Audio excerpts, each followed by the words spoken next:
I still can't get over the fact that Lee put that intro together. It's absolutely fantastic, isn't it? Right, welcome guys to the Tardis Zone. We got a live panel. It's Friday evening, start of the weekend. I hope you all have a great weekend. We had our bank holiday weekend last weekend, so I really do hope you have a good weekend. We got a few faces that we haven't seen in a while in the chat. Chuckzilla is here. Welcome, nice to see you again. I'm going to give you a ring during the week, all right? You're on my list actually because I have to talk to you anyway. Got plans for the page. But let's bring our guests on because we have guests waiting in the background. So we might as well get them on. So our first guest, he was just with me a few minutes ago for the Lower Decks review. He's a good friend of the channel, good supporter, and the guy behind the intro. It's Problem Big. Hello. How are you, my friend? I'm still good. I'm still You're good. You're still here. I'm still recovering from Lower Decks, but I'm still good. Yeah. We'll get it. We might get into a little bit of that if the panel have seen it. But our next guest, he was just on his own channel there a couple of seconds ago. A few minutes ago, I should say. And by the way, if you haven't actually subscribed to his channel, please do. Because if you want your Doctor Who news, that's the channel to go to. Eddie from Talk to Doctor. Welcome, Eddie. Nice to have you here. And look, he's got the fez on. He's spoiling. It goes with his red shirt as well. It does. Oh, he's got his Star Trek. So, did you see Lower Decks? No. Okay. Right. All I'll just say is, Eddie, as a Star Trek fan, don't do it to yourself, mate. Like, you actually have a choice here, right? Just do don't. yourself a favor. Discovery, I have to say. I know, yeah. Oh, it's the most funniest thing I've ever seen. Oh, it's just unbelievable. But we got another guest. And this, the panel wouldn't be complete if we hadn't got 4 members. We always have 4 members of the panel on a Friday night. And she's been with us for the last couple of weeks. And I'd like to introduce everybody to Charlotte. Hello. Hello. How are you? I'm trying not to melt. Yes, me too. Oh, yous have an actual heat wave, don't you, at the moment? Yes. I had a Solero. I had a Solero yesterday, and I from the shop to when I got home, it was already melted. Oh, hold on, I forgot. I obviously didn't check my phone. Sorry, the Wolf and the Storm. I am sending you the email right now. My bad. My bad. You can give out to me when you come on. Let me see. Hold on. Yeah, me and Wolf and the Storm, I did another chat with her the other day, so go and check that afterwards. Yeah. Nice little chat. That's fantastic. Right, hold on. I'll just get this email sent and then we'll get with the program. Huzzah. Is there anything actually, just to ask the panel, is there anything that you guys would like to actually talk about? Is there anything that you think needs to be spoke about? I don't mind addressing the 2 things I talked about on Talk to Doctor. There's 2 different spoilers that are going about just now and tell you what I've heard about them, because I've been doing a bit of digging this week with regards to both of them, if you like. That's not so. Doctor Who news, is it? Yep. All right. Let's just say before Eddie does give the news, he would have said it on his own channel, because we have to make it clear, because there's a lot of stuff going around lately, and there's people being accused of this, that, and the other. So I just want to say, and Eddie will agree with me here, whatever Eddie says on this channel, you take it with a pinch of salt, right? Until it's verified by the BBC, it's obviously rumor and speculation. Now, have you got that? It's obviously rumor and speculation. So go ahead, Eddie. Anyway, let us know what your spoiler news is. Yeah, no worries. So I'll just add to that as well, as I always say, I don't always say, but I sometimes say on my own channel, don't be an arsehole. It's only a TV show. Right? So, the end of the day, so there were two rumours that were going about, and both of them were exact opposite each other. One of them was saying that Whittaker and Chibnall were staying for the next gajillion years, or 2025 or something, up to season 15. Yeah. And the other one was saying that Whittaker was off ski at Christmas. Now, those are obviously, they both can't be true. And I think, in reality, they're probably both semi-wrong individually. One of them specifically with regards to the extension of contracts. No one that I've spoken to has heard of any extension of any contracts at all. In fact, Cole and Walsh are definitely away. So they've finished it. They've done everything that they're going to do. Mandy Gill has not had anything official done as yet. She's not officially going to be in the next season, but she's got one of those kind of what's the word? I couldn't remember on my own podcast as well, where it's kind of they kind of suggest that she'll be in it, maybe semi-regular or something, but there's nothing guaranteed in that. And Whittaker is signed for season 13 along with Chibnall. Now, season 13, according to my sources, and again, it's my sources, and absolutely nothing is, set in stone here. Chibnall has been asked to provide a minimum of 6 episodes for season 13. Now, those episodes could be split in 2, so we may get 3 next year and 3 the year after. That could be, and by the way, that would work out as like 2 and then a Christmas and 2 and then a Christmas. So, but I don't know how true that is. They are saying that they're really struggling to try and do this through the COVID thing. On my own channel, I suggested, well, why don't they do something like this? Have you ever seen the television, the film Unfriended, or Dark Web, when they do these kind of YouTube kind of Skype calls? I think the episode set around about that would work perfectly. She's very good at that talking head thing, so they could do something like that. However, that's the one rumour. The second rumour was that she was off at Christmas. Now, the reason that is coming up as a rumour is that away last year, and I actually reported this, and I think I said it on here as well, but I certainly said it. Yeah, we reported it here as well. Yeah. That was, the rumour that we were told was there was a Regeneration scene filmed. Now, we never said, like yourself, never actually said that she was leaving. It was just, I think it was there as if I'm guessing, and I'm just guessing here and speculating, if it was me, they probably had it as a bit of a contingency, just in case it did go belly up for Series 12 completely. And then they'd say, right, well, let's just, that's my opinion, but Eddie probably has a different take. Yeah. There's 3 to 5 pages allegedly that were filmed at the end of all the filming blocks last October time. Those were filmed with a minimum crew, with Jodie alone in the Tardis console room. Now, for me, having studied Doctor Who as much as I have in the last 20 years, 30 years, and and the kind of ins that I've got in it, that screams Regeneration to me. It absolutely screams it. Yeah. Not be it could be Captain Jack showing up, but there's no sign of Barrowman being involved. It was just the Doctor. Now, afterwards, there was something else filmed, which this is the intriguing bit. There was something else filmed, and someone in Jodie's costume was seen filming this. And now, it was difficult to see anything else, or the person that told me hasn't seen anything else. Now, that could suggest someone else in Jodie's costume, or it could suggest Jodie has reshot something.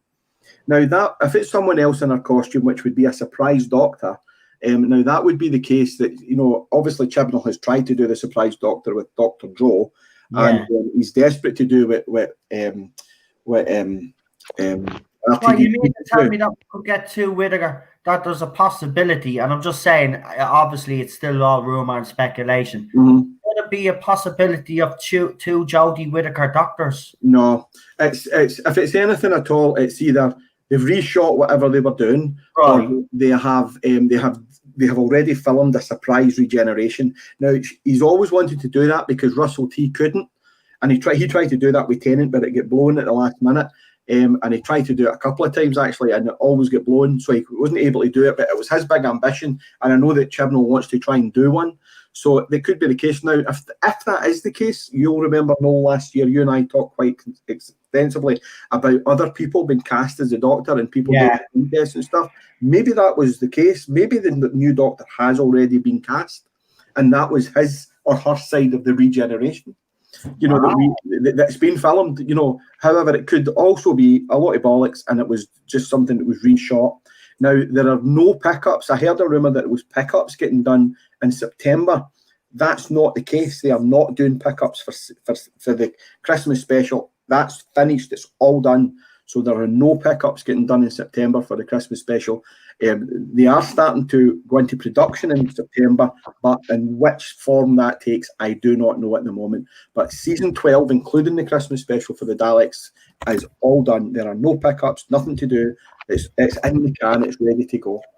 So whatever is the case with that, you know, they've either done a regeneration and then they've not used it and refilmed, they've reshot something else to replace it, or they've done a regeneration, cast a new Doctor, filmed their bit in it, and they've kept it properly quiet. But, you know, it did say last year, we all discussed it at one point, that, you know, people like Michael Sheen were approached. There were people like Neil Cross talking about Doctor Who. There were, you know, there were lots of names getting bandied about last year, and it might all be that was true. That was the case. And I was told that a doctor, a white male doctor, was screen test in costume last October. Wow. You know, so again, that might have all been a piece of bollocks, or it could have been the way I figured that out was that someone was putting a kind of a version of Doctor Who together to show someone and say, this is our pitch for it, this is what the Doctor Who is. And they got a very, very famous actor to dress up as him. Yeah, because I'm telling you, because I remember when we were discussing this, and I was going, wow, at the time, they're really actually they're going to get rid of her. And then obviously we see what happened. That didn't happen. But yeah, that is interesting because, listen, what makes this a possibility is the fact, look at what happened with John Barrowman, right? When they thought he had blown everything, John Barrowman did a video to say that he was in some hardware store and asked the fans to pick paint. And that was the cover because he was filming his scene at that time, right? So they did actually come up with a plan to throw fans off. So what Eddie is saying, there could be some truth in it because Chibnall has, let's be honest, right?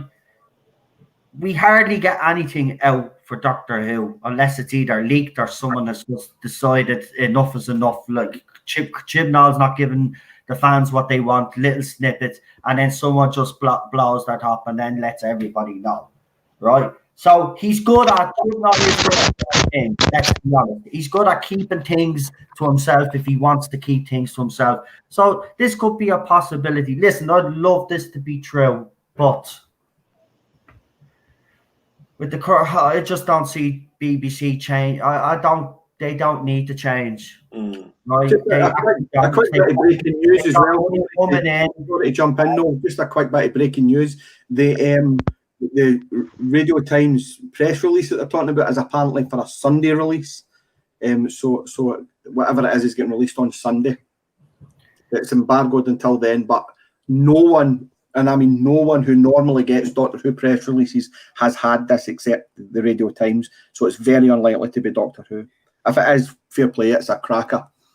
But well, if this time they've decided not to give any news to the usual people and gave it to the Radio Times to break it, this will be. But if it is anything, it's gonna be. If I'm honest, it has to be something about the festive special. If it is in relation to Doctor Who news, it wouldn't be anything related, mate. Probably if it's anything, but if it's big news, then I don't know. Sunday's quite a day for Doctor Who releases. There's, we've heard both Capaldi and Whittaker were revealed on a Sunday.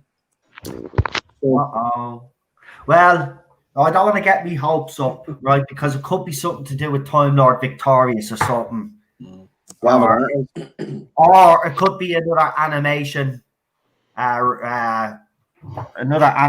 announcement or something.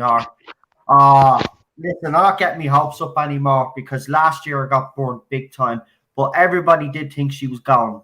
It was, look, and people still say this to me, well, you got that wrong.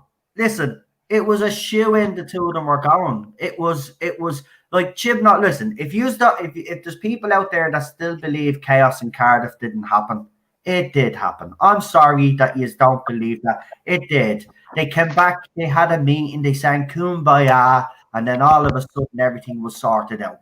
There's nothing we can do about that. You know how badly I wanted the two of them to go. I think they've done so much damage. It's not all her fault. It's mostly him, right? And he's writing to him. But still, they needed to go, and they didn't. And then we got the timeless children, and I'm saying no more, because if I say any more, I'll get into trouble, because I'm just sick and tired of it. I mean, these guys have destroyed Doctor Who, in my opinion. Yeah, but see, no, they haven't destroyed Doctor Who, right? What they've done is they've made a Doctor Who that none of us like, right? And they've made a Doctor Who that no one, that 6.67 million viewers turned off from. That's what they've done. All right. The Doctor Who's still there. Actually, yeah, you're right. You're right. And the classics are doing really, really well. You know, Netflix and you know all the new Who, if you like, is doing really well. BritBox uses Doctor Who as it's one of its, you know, its biggest pools, you know, and the toy merchandise for the old stuff has gone through the roof. So yeah, what they've done is they've tarnished the present series. I done a poll today, and I says, when you think of the Doctor, send me a picture of the Doctor you think of. Now, I got a good mix. I got mostly Capaldi and Baker, if I'm honest with you, with a scattering the Tennant and Smith. But I get no Jodie Whittaker, not one. She's the incumbent Tardis Doctor. What the hell? Why are we not getting just one person? Even the people who are fans are saying, I probably think he's Tom. Here's the thing. Could I ask you all on the panel, and welcome Wolf and the Storm and Charlotte, by the way, to the panel, guys. I just wanted to ask you all briefly on the panel. How much of this is actually Jodie Whittaker's fault? I mean, we can criticize the writing, and we know the writing is bad, but how much of it is actually her? I mean, look at Peter Capaldi. Let's be honest. Peter Capaldi got some poor scripts, but he was able to do so. He was able to improve. He still made those scripts, and when we were watching them on screen, he still made them watchable, if you understand what I'm trying to say. How much responsibility does the decline of Doctor Who rest on Jodie Whittaker's shoulders? I'll start with you first, Eddie, and then we'll go with we'll go with Wolf and the Storm then after that, and then Charlotte, and then Problem Bing. Go ahead, Eddie. The popularity of the series rests on the head actors' shoulders. It absolutely does.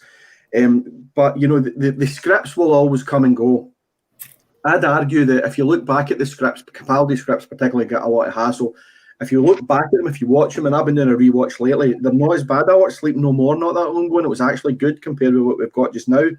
So I think if a Doctor can engage, you know, with the general public, you know, and at large, then they've got a lot to do with it. Unfortunately, Jodie struggles with that, and I think it's because she's miscast. I don't think it's a talent thing. I don't think it's a charisma thing. I think it's a shame that she's miscast. You know, and Whittaker and Chibnall just hasn't a clue. You know, and it's almost as if he's out, as you said before, deliberately trying to poke at us, but he's not. He's just not good at this. Do you know what I mean? It's not like, it's like when you go to Sky for your broadband and it's rubbish, and you phone up and you shout at them. It's not the guy's fault that it's rubbish, and they're not deliberately trying to give you a rubbish service. Same as your football team, when that gets beat at the end of the week, it's not, they're not going out to try and get beaten. They're trying to win the Champions League, but they're maybe just not good enough. And that's what we've got now. We've just got a crew that's just not good enough. So it's unfair to scream and shout at them about it. But, you know, we can say it's bad and these are the reasons why. And that's kind of what I try to do. I always critique it, you know, technically, rather than just saying, Whittaker, you're a bitch. So that's my taking it. So it's both their faults, but they're not really responsible for it. They're just no good enough. They're badly cast. That's a fair point. That's a fair point. I agree to a point, but yeah, I'll let Wolf and Storm speak first. I do agree to a point as well. I think she was woefully miscast, because I've seen some other stuff that she's done, and she's actually quite good. I've seen her in Broadchurch; she was fantastic. But as I've always said, not every actor has that kind of range, and I just don't think she has the ability to carry this particular role. I would have liked to have thought that Chibnall, having worked with her before, would know what her strength and weakness was, and would know, I like her. She was great when I had her in Broadchurch, but this is not a good idea. But of course, can't really depend on Chibnall for anything. Now, his bad scripts and his using the series as a platform, that's about 75% of it. I would say 20% of it, as I've mentioned before, is Jodie herself not doing enough to speak up. You told me in the past that when Tom Baker was playing the Doctor, that he was very vocal, that if he didn't like something in the script, or he didn't like what one of the actors was doing, he was very vocal about it, and he always said his piece. A good actor, if they don't agree with something that's on that page, it doesn't fly to me that, oh, I'm just doing whatever the script says. Bullshit. If you don't like it, if something that doesn't seem right to you, you have a spine, right? You have a voice box. Speak up. Say something. But she's never said anything. So that to me tells me that she doesn't really take it seriously. That's a major problem too. If she took it more seriously and had the spine to speak up and say, I don't like the way that this is going. This needs to be written better. This doesn't seem like the Doctor would do, or this doesn't seem like something the Doctor would say. But she just kind of let it all roll. And worse yet, whenever someone tries to ask her, why did you do this? Or why didn't you say that? She just acts like, oh, you just don't like me because I'm a woman. Like, it's the same excuse over and over. And I'm just tired. Right, Lee? Yeah, I think I agree completely with that. I think she hasn't helped herself. And I think that's her sort of failing. I don't think that she's also, to be fair to her, I also don't think she's got much support in the sense that her PR people haven't really helped her to ingratiate with the fandom. Public appearances have been somewhat muted.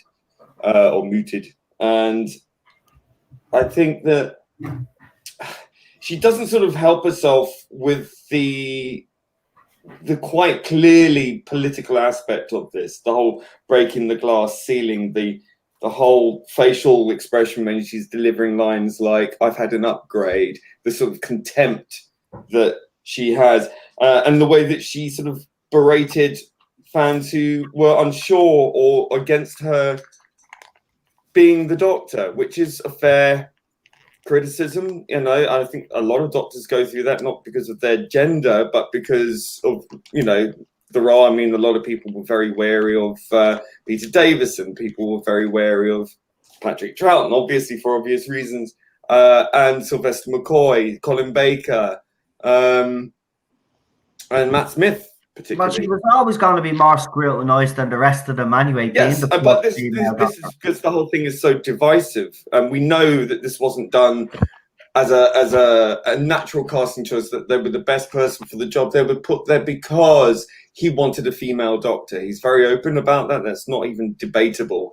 And I think if that's your main aim going in, then you've kind of rather limited your choices. And because he's more happy to cast someone through cronyism rather than through actually auditioning or seeking the best person for the job, I think she sort of leapt at it because it's a well-paid job, it's a high-profile job, it's one of the most sought-after acting jobs in the world, and only so many people in the world get the chance to play. I think it was gifted to her, and I think it was unfairly gifted to her. That's not to say it's her fault, but I don't think that she's endeared herself to the majority of fans. She hasn't helped herself, and I think after 2 series, that distance is still very palpable.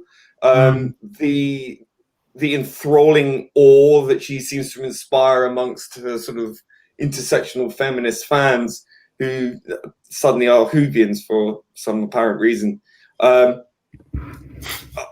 very adamant and very aggressive in their grandstanding for her. And I think the whole breaking the glass ceiling thing was a bit on the nose. And I think that kind of obvious statement and her obvious backing of that statement by the way that she's spoken in interviews is quite clear. And I think that has created a chasm between her and sort of the more, I guess, hardcore fans of the show. Charlotte, we'll let you go in, and then if anybody wants to add to anybody's opinion there, you can go ahead. But Charlotte, what's your opinion? I do agree it's not fair to say it's 100% her fault, because she has got a showrunner who clearly prioritises politics, who clearly, I think, has a fundamental misunderstanding of the character of the Doctor. So she can't fight that if that's the script she's been given. And I think that's something that any actor would struggle if you've got that much ineptitude when it comes to a showrunner. But my thing is more to do with, I just keep getting this feeling off her when it's interviews that she doesn't respect the show, that she doesn't respect the legacy of the character she's playing. And I just think not watching anything before she came on, but admitting in an interview, which I still don't understand why. Have we lost Charlotte? I think her mic might have had some issues. Yeah. All right, we'll wait for her to come back. I think a lot of this, just to go back to what Charlotte was saying, I think there's a lot of things behind her which are sort of pulling the strings. Like Pierce Wenger, I think it is particularly virulent throughout this strain of Doctor Who. Sorry, I think Charlotte's back. Hello, is it working now? Yes. Yeah. Yeah, sorry. I don't know what happened then. So this idea of her not respecting, and I know for some people that might feel like, oh, you're being a bit harsh on her. But at the end of the day, I think that's why she struggles to portray the age of the character as well. When you need to look at her eyes, as a few of us have said, that a lot of the Doctor's age and his mannerisms, it's all in the face, it's in the eyes, it's how they carry themselves. And because she has a lack of understanding, I think, that comes across, so fans struggle to connect with her Doctor. So I do agree that it's not all her fault, and it's unfair to completely put everything on her doorstep. Yeah, I agree. I 100% agree. Listen, I've eased up on my criticisms of Whittaker. Listen, she's clearly out of her depth. It's not her fault completely. I do believe she should have researched the role. I do believe that the first statement out of her mouth shouldn't have been, don't fear me gender. It should have been something along the lines of, listen, I know there's fans out there that are a bit hesitant with me taking the role, but don't worry, I'm going to give it my best shot. I won't let you down. Something like that would have eased a fan like me to a certain extent. I still would have had any problems with it, but if she had to come in with that sort of attitude, I would have been fine. But Disaster Area asks us a question, and I'm going to ask Eddie to answer this one and everybody on the panel as well, what you think.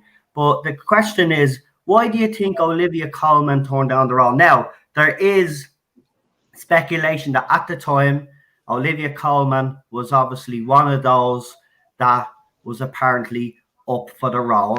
And if rumours are to be believed, she turned down the role. So with that being said, and obviously, as I said, it was a rumour, so I don't know if it was actually true, but if you were looking for female, that'd be the choice I would have went with anyway. Olivia Colman or Claire Foy for me would have been, or even Jodie Comer that's in Killing Eve. I think those three women, especially, back in the day, I think Carla has to come in there. Ow, that was through my ear. Yeah. So Olivia Colman, let's just get into it. Eddie, if she was offered the role, why do you think Olivia Colman would have turned down the role? Well, she was offered the role. She turned the role down because she thought it was a manned role, and she didn't want to be the first person to fail at it. So she said that it was a poison chalice being the first woman. That is the private conversation that she had with someone with regards to it, or a conversation that I got wind of. So she said it wasn't for her. It wasn't. She didn't feel strongly enough about a woman taking over the role to take that shows real courage. That's a real woman right there, showing courage like that, to actually stand up and actually say that. Like, she's handed a role of a lifetime, and she basically says no because I think she understood fundamentally. I mean, if what Eddie's saying is true, then yeah, she understands the role is a traditionally male role, it's a male character, and I don't think she felt that she wanted to be tokenized in a manner that would toxify the fandom. And I think she understands Doctor Who. I think she's probably underneath all that Oscar-winning glory that she's probably a bit of a nerd at heart. I think she probably watches. Just to ask you though, now that it has been given to Jodie Whittaker, right? I know it has failed, right, under Jodie Whittaker. Whether they like her or not, it's failed, right? 7 million households tuning out is a failure, right? But if they were to offer her the role now, right, and say, right, we're going to get rid of Chibnall, but we want to give you the role because we want to continue down this route, but we think you're the woman to take us forward. Do you think she'd take it now, or do you think she'd still have the same attitude that she had back then? No, she knows. She knows. No. I think it's a goddamn shame, isn't it? Though it is a goddamn shame because we got robbed of a female doctor. Let's be honest here, right? If they were going to do it, we got robbed. They could have easily have written in that Missy put her regeneration energy into a fob watch, handed it to the Doctor when she said goodbye, because it looked like when in the Fall of the Doctor that she was handing in something. She looked down and looked up it, and she walked off, knowing that she was probably going to die. She was going to take herself out, and the Doctor probably wouldn't survive and probably would need that. So they could have written that really cleverly, and not saying that I was clever. Yeah, but here's the thing, he could have used that, and she could have been the first Doctor. She proved that it was possible. She proved it was possible. She came out of that TARDIS and said, "Hello, I'm Doctor Who," and I was sold. But here's the thing. Listen. Interesting that you bring that up, because again, during all these rumors and speculations that we were getting, it was brought up. Of a potential body swap had already happened. Eddie, I see you nodding yes, because you know exactly what I'm actually talking about as well. Would you like to fill people in on that little juicy? Now, again, as we say, it's all rumor and speculation, but this is a juicy one. And this one I actually like out of the whole lot of them because it's a get out of jail card as far as I'm concerned. But Eddie, go ahead, tell them. Yeah, if it's what you're talking about, it might be something else, but it was another thing that Russell T considered doing back in the day, and it was having the Doctor and the Master have a fight, but they were both wearing the same clothes, probably that orange spacesuit, so that they both regenerate at the same time, and then when they wake up, they're not too sure who the Doctor is and who the Master is, and they play them off for a while between the two of them. So I think that's a great idea. I love that. So it's kind of like it's the same kind of rumor, but it was a kind of a body swap. So it was like Sasha is not really the Master, because all Masters are Missies now. It was put to me. That's the way it was put. So it's an interesting one, but again, they're not that clever anyway. So they wouldn't come up with something like that. If the writing's anything to go by, then no. If Stephen was in charge, it would be more likely, but not under this regime. It's way too straightforward. It's if something's blue, then it's blue. There's no two ways about it. There's no secrets happening, which is scary.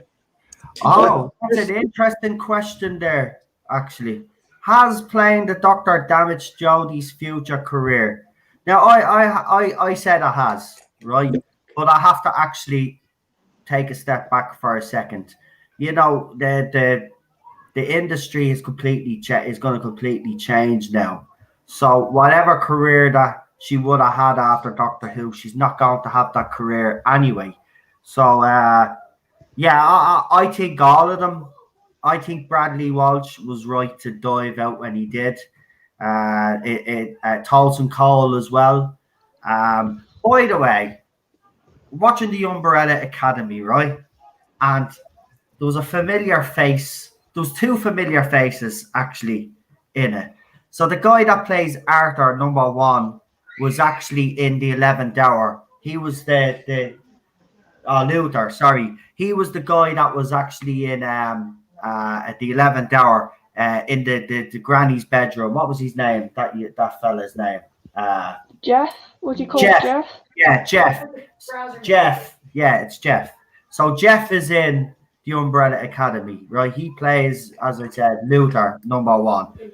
But the next person, I'm not going to mention that character's name in the Umbrella Academy, but they're in Doctor Who, right? And the part that they got to play in Doctor Who was watching it, and you forget this character, right? They're in the Umbrella Academy. When you've got proper writing and you've got proper direction, you see these. Listen, Tolson Cole's going to blow our socks off when he does that cop show. I'm telling you now, mark my words. This guy has talent. I know he does. He showed a little bit of it during Series 11. He was given hardly anything to do for Series 12 because Chris Chibnall is bad with his character development. But he's going to surprise us all, I'm telling you now. But they both dived out at the right time. Manip Gill, it doesn't matter what she does. Her career, I don't see it going anywhere past Hollyoaks Doctor Who, to be honest with you. And as for Jodie Whittaker, who knows? Who knows? But she's not going to be doing what David Tennant, Peter Capaldi did or Matt Smith did. She won't make her way to Hollywood. She'll never make her way to Hollywood. Here's the She thing may you've got probably to do a couple of British movies, but that'll be about it. But Jodie Whittaker, yeah, has it damaged her? Yeah, of course it has, but everybody's career now is going to be different. But yeah, it has been damaged. But if you guys on the panel want to add to that, do you think it has damaged her future career? I'll go first. I think it has, because she's basically the face. She's the face of this era. She's been put on all the merch. She's done all the pressy little bits she has done. And she is going to be remembered forevermore as the first female doctor. So even if this could even work against her in typecasting going forward, because she's always good, it could affect her badly if you think about it. And I just think, and also I can see Chibnall throwing her under the bus to save him. That's why, quickly to add about the rumours, my speculation was that he was going to do a fake out one, because he likes to copy people, and both Moffat and Davies have done fake out regenerations. And there was didn't Manip say it was a bit of a cliffhanger, the end of the special? So I was like, oh, what are the ends on her starting to regenerate? That was one of my first thoughts. And then because of Eddie being blocked and other stuff, I think there's a possibility she could be going. But I think it's just going to always hang over her now. It's just going to be, whenever you think of Jodie. On Sunday, if she was leaving Eddie that early, would they actually do it? If just what Charlotte is saying there's a possibility that they might have done that regeneration scene at the end, and she might be a possibility of her going. Would they make that announcement this soon? Well, if it's going to get out, then they'll make the announcement. Absolutely. They've done that before. They've done it with Matt, and definitely Matt, because I had a conversation on the Saturday night that I heard that Matt was leaving. And see, you've got to understand, and I don't like to blow my own trumpet, but I hear stuff all the time, and it's like some of the stuff I don't even want to know about. So if something big is happening, it's really unusual if I'm surprised by it, because I hear, even if I don't want to, I open up my DMs and there's a message, there's an email, there's a phone call, there's a something. And I haven't heard anything other than the stuff that I've told you. Because Charlotte's quite right. It could very well be a fake out regeneration that they filmed, and they filmed it like that. They could have done that. You know, that would not surprise me. You know, has it ruined their future? Well, look at the female leads in Doctor Who since it started. Look at Billie Piper, how well she's done. Look at Jenna Coleman doing her own thing. You know, Karen Gillan's in the fucking Avengers, for God's sake. You know what I mean? Yeah, and she was the Jumanji series as well, Eddie. She's done two big franchises. You know, on top of that, you've got you know, they've all done really, really well out of Doctor Who. But what's Mandeep Gill going to do? And you're quite right, she's going to end up in Casualty or something. Jodie's going to get another big BBC series.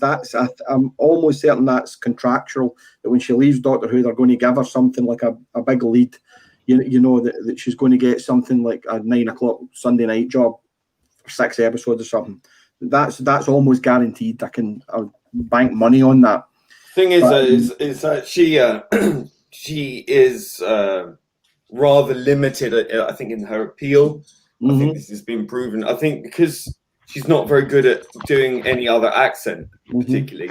So she's always going to be defined by that, and that's a hard thing to say, but it's a cold reality. It's not very often you get someone with that broad, a kind of colloquial accent, which is very specific to a specific area, and she's not very good at disguising it or moving beyond that. I think that does limit her. That kind of range is important. People like Jenna Coleman and Karen Gillan, etc., they have that range. They have the ability to, she can speak in any accent she wants. Karen Gillan, Jenna Coleman can do Queen Victoria and put on that voice. She's from up north. But unfortunately, Jodie can't. I think she's probably more like, because she's a stage actor more than anything. I think she'll probably more than likely go back to the West End or the South Bank or something. I think I can see her moving towards going back to stage acting rather than more television or film work. So I don't think her career is in jeopardy. I think that her career trajectory would probably be more likely to go back to doing the more artsy stuff rather than television. That's how I see it.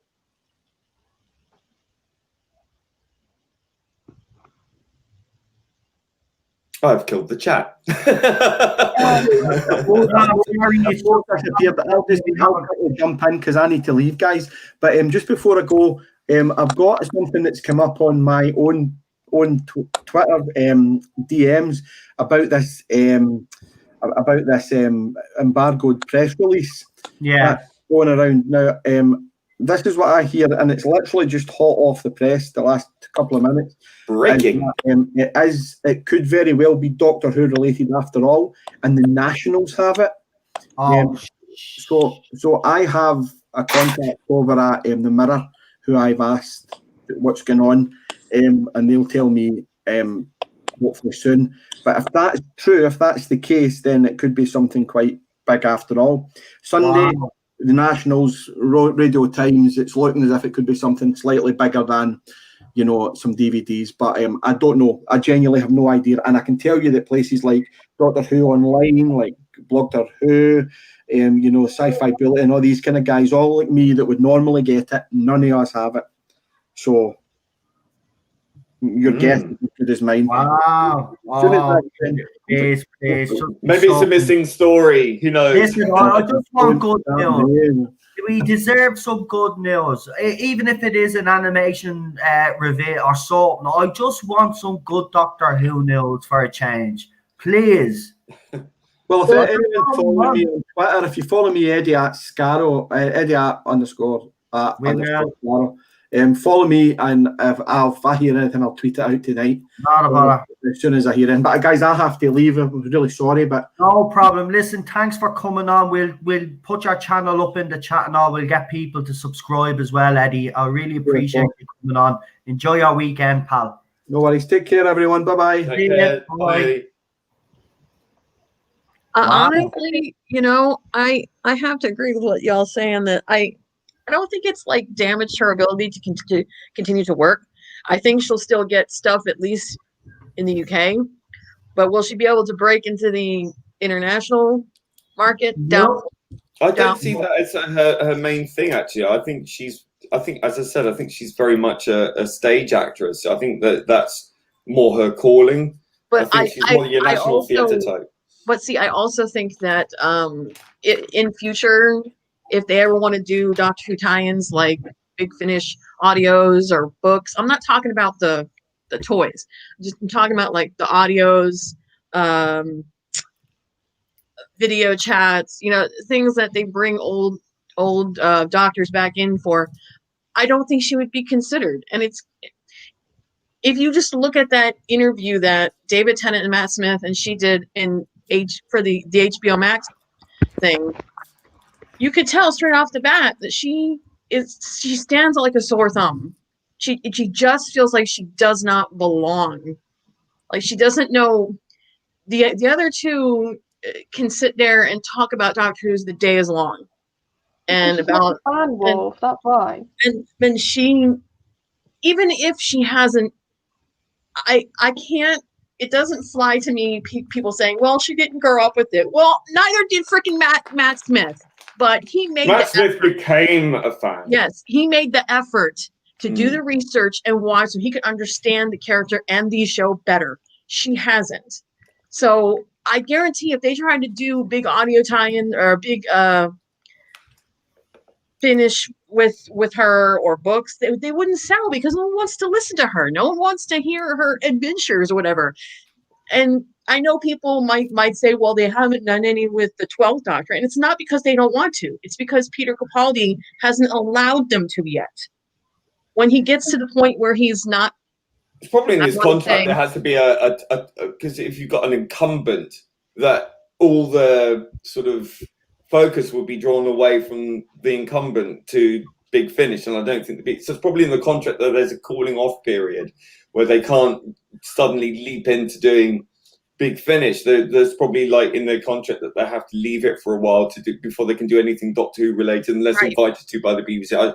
I don't know that for sure, but it makes sense to me that would be something that would be. I guarantee you, once that quote unquote cooling off period is over and Capaldi is allowed to lend his image, if not his voice, to doing audios and books, that shit will fly off the shelves and sell it will go stratospheric. I don't buy any audio, right? I don't buy any audio. I don't buy. I haven't. I've never.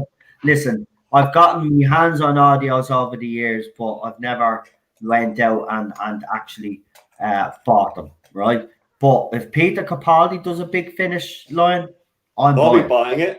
I'm buying it. Seriously, no, because listen, Eddie did pose a question this morning actually on his Twitter, and he actually said he put up an interview, a radio interview of Peter Capaldi. It was a few months before he announced he was leaving, and in this interview, Peter Capaldi is quoted as saying that it's a role of a lifetime and he's having the time of his life. And there's no indication whatsoever by listening to the man. You can clearly see that this man was loving being in this role and wasn't going to give this role up anytime soon. So Eddie, of course, asked the simple question. Do you think he was pushed or do you think he left of his own accord? So I want to ask you that question, but I also want to ask you the question that's on the screen there as well. So I'll tell you what, we'll answer the Peter Capaldi one first. Do you think Peter Capaldi was pushed, or do you think he left of his own accord? We'll start with one of the legs. We'll go with Charlotte first. I think he was pushed. I think he absolutely adored this role. He didn't want to go. But Chibs had his agenda. Chibs had his politics, and having a white male doctor didn't fit into that.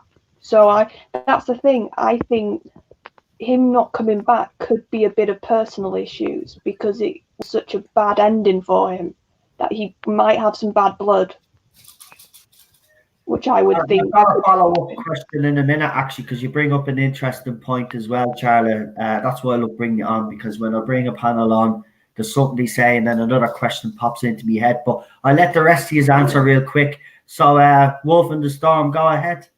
Oh, he was definitely pushed. This man has been a Doctor Who fan since childhood. It's like with David, there wouldn't be nothing that could have taken him out of that role.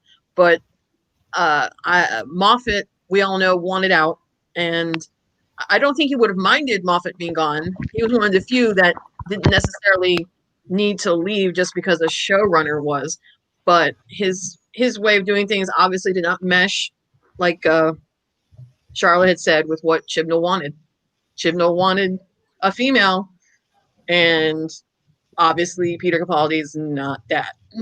So yeah, don't think it would have mattered how much Capaldi fought to stay. Yeah, it was the end of the line. Lee, Exactly. just to ask you quickly because I've got a follow-up question for the rest of the panel that Well, ties in with like everyone else says, pushed. I mean, there's no two ways about it. Listen, the man quite clearly loved the role. I think he was quoted as even saying, I don't know if this is a quote or if it's conjecture, but I'm pretty sure that he was quite keen to stay in the role and serve the longest, at least up there with Tom Baker or John Pertwee as being amongst the longest serving. I think he had a 5-year plan in his mind at least. Right, follow-up question that's in relation to that. With all this, right, so everybody on the panel, including myself, are unanimous in saying that Peter Capaldi, well, we believe Peter Capaldi was... I look forward to his memoirs. So, yeah, so with that said, though, here's the thing. Will he do a Christopher Eccleston and not turn up for the 60th? Or do you think because of what you've all said on the panel, because we all agree that this is a man that loved Doctor Who since childhood. This was a man that came out, Sally, I remember Zoe Ball introduced him to the audience and the smile on his face. And when he was telling the story, he remembers he was in Spain or something and this kid came up to him. And this kid happened to be a Doctor Who fan, right? And he couldn't say anything to the kid that he was going to be the new Doctor. And he was heartbroken that he couldn't tell this fan because, he had to keep it to himself. Look at this man loved the role. But with that said, and if he was pushed, would he be the type of man?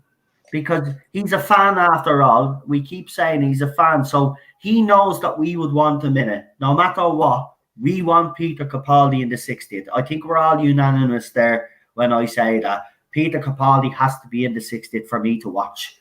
So if he's not in it, I'm not watching. I'm sorry, but he was disrespected, and I think this would go a long way to heal some sort of rift between them all. I don't think personally he'll do a Christopher Eccleston, but what do you guys on the panel actually think? Oh, I think he's the type of person. I think he's very magnanimous. I think that is quite clearly displayed by his adoration for the fandom. I think that he would understand how much he is loved and adored by the fandom just by the way he's received at conventions and things. I can't imagine him ever turning the chance down again. I think he would leap at it, quite honestly, and I think he will blow everyone away. So yeah, I think he will be on board. I think it depends the regime that's in charge at the time. Yeah, I have a feeling that he doesn't like the regime, and you think that's what why hamper him because that regime is still there, even though it's a different showrunner.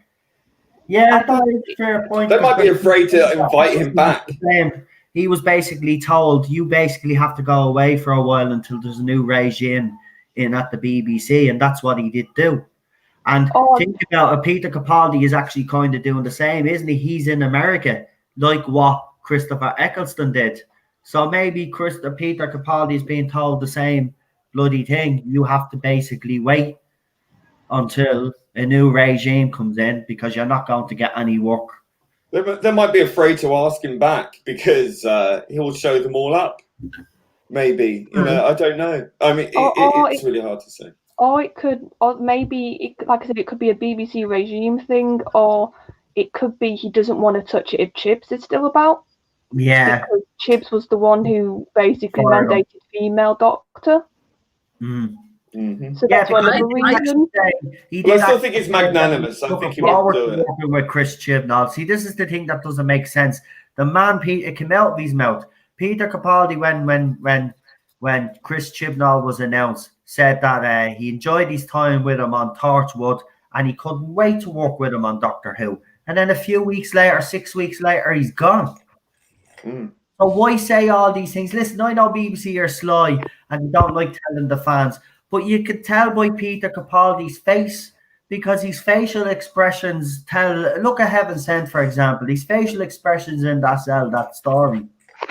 They said it. It's not the greatest story in the world. I know that. And people say it's overhyped. I agree, it probably is. But to me, it's one of the greatest stories ever written. I'm sorry Peter Capaldi is just fantastic in that role. His facial expressions, everything about him in that episode, that story is just amazing.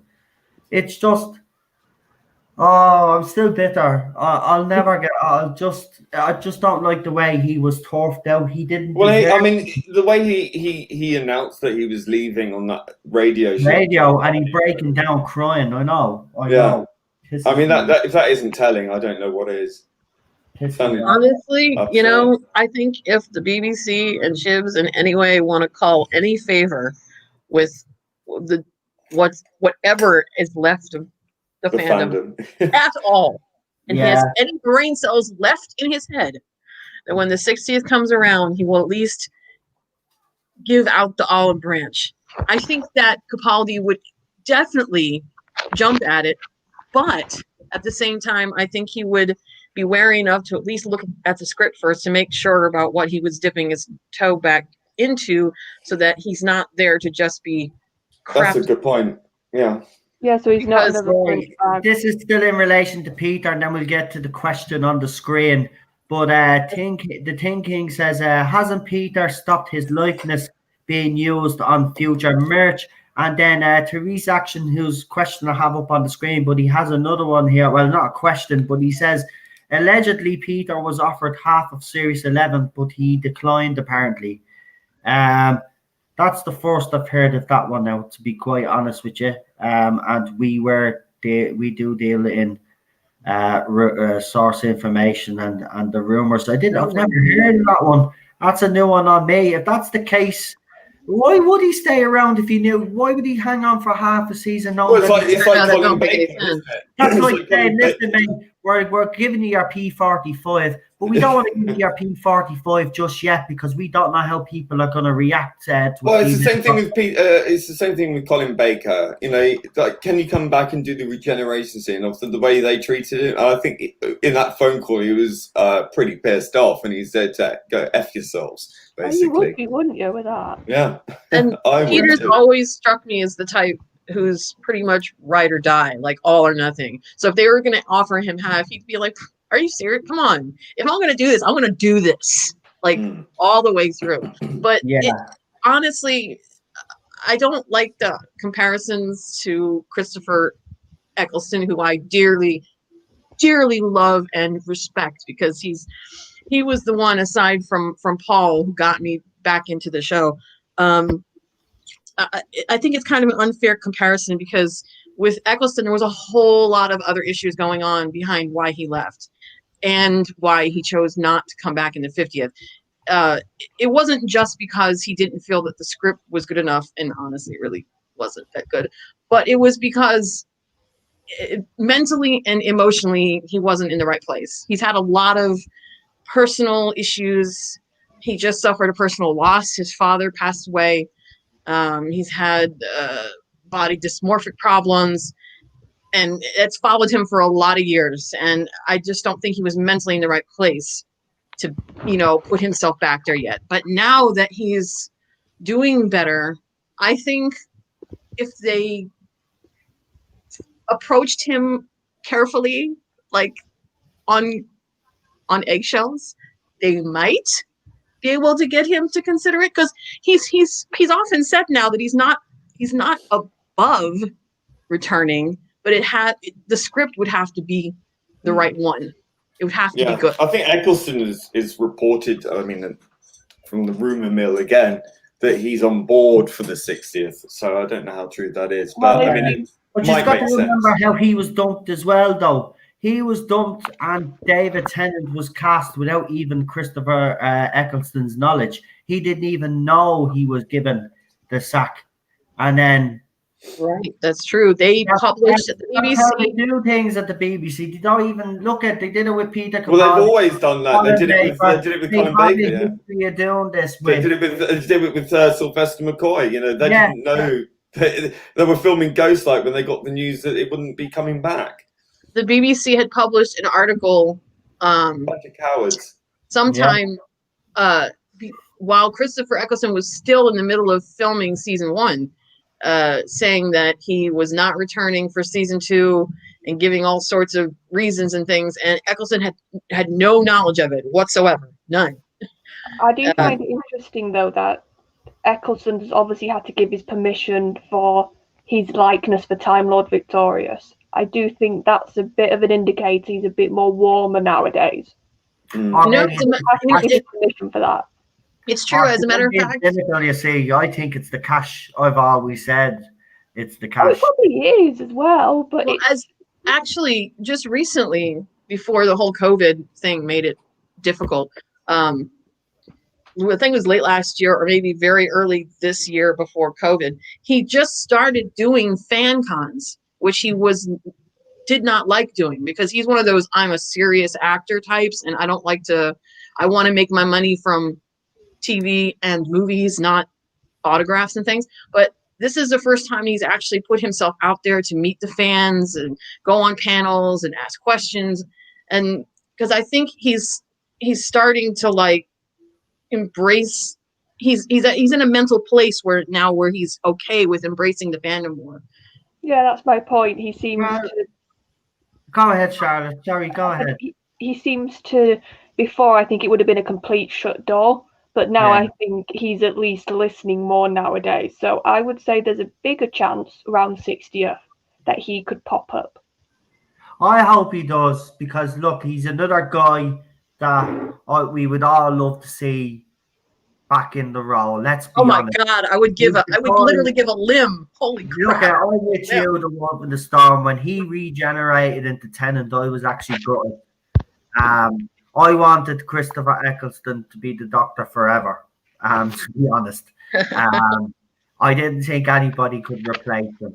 Believe me, I get it. When Tennant left, my heart was broken, and it still is. 10 years on, still is. So, yeah, I get it. I'm still suffering PTSD from Tom Baker's Regeneration. So. Number one, he deserves a decent script. Number two, he deserves that one last he went out with a bang, I'm being honest, on the show, but he deserves to go out with an even bigger bang. Why not bring him back for the 60th? And you know what, if he turns out to be sort of the main focus of it and the other doctors are whatever, I don't care. I'd like that, to be quite honest with you. I'd like it to focus a bit on his Doctor, because let's be honest, the less the focus is on the current Doctor, the better for us all. I can't wait to see if it does happen, Capaldi and Eccleston to bounce off one another, actually, because we already know what it's like with Smith and Tennant, right? So it'll be absolutely fantastic to see those two bounce off each other and the other lads as well. But yeah, it's going to be very interesting this 60th, because does Jodie Whittaker appear or does she not? Because if she appears, this is what's going to happen. They're going to make her the focal point of the story because they have to make the female Doctor all strong and almighty. And the thing about it is, it's not going to work because she's surrounded by people that can actually act 10 times better than her. No, but that's why they might protect her. They might protect her by not having her shown so much, because they know if they put her up against. Or she could be the Doctor that we all have to rescue. No, I don't mean they'll go that far, but I don't think.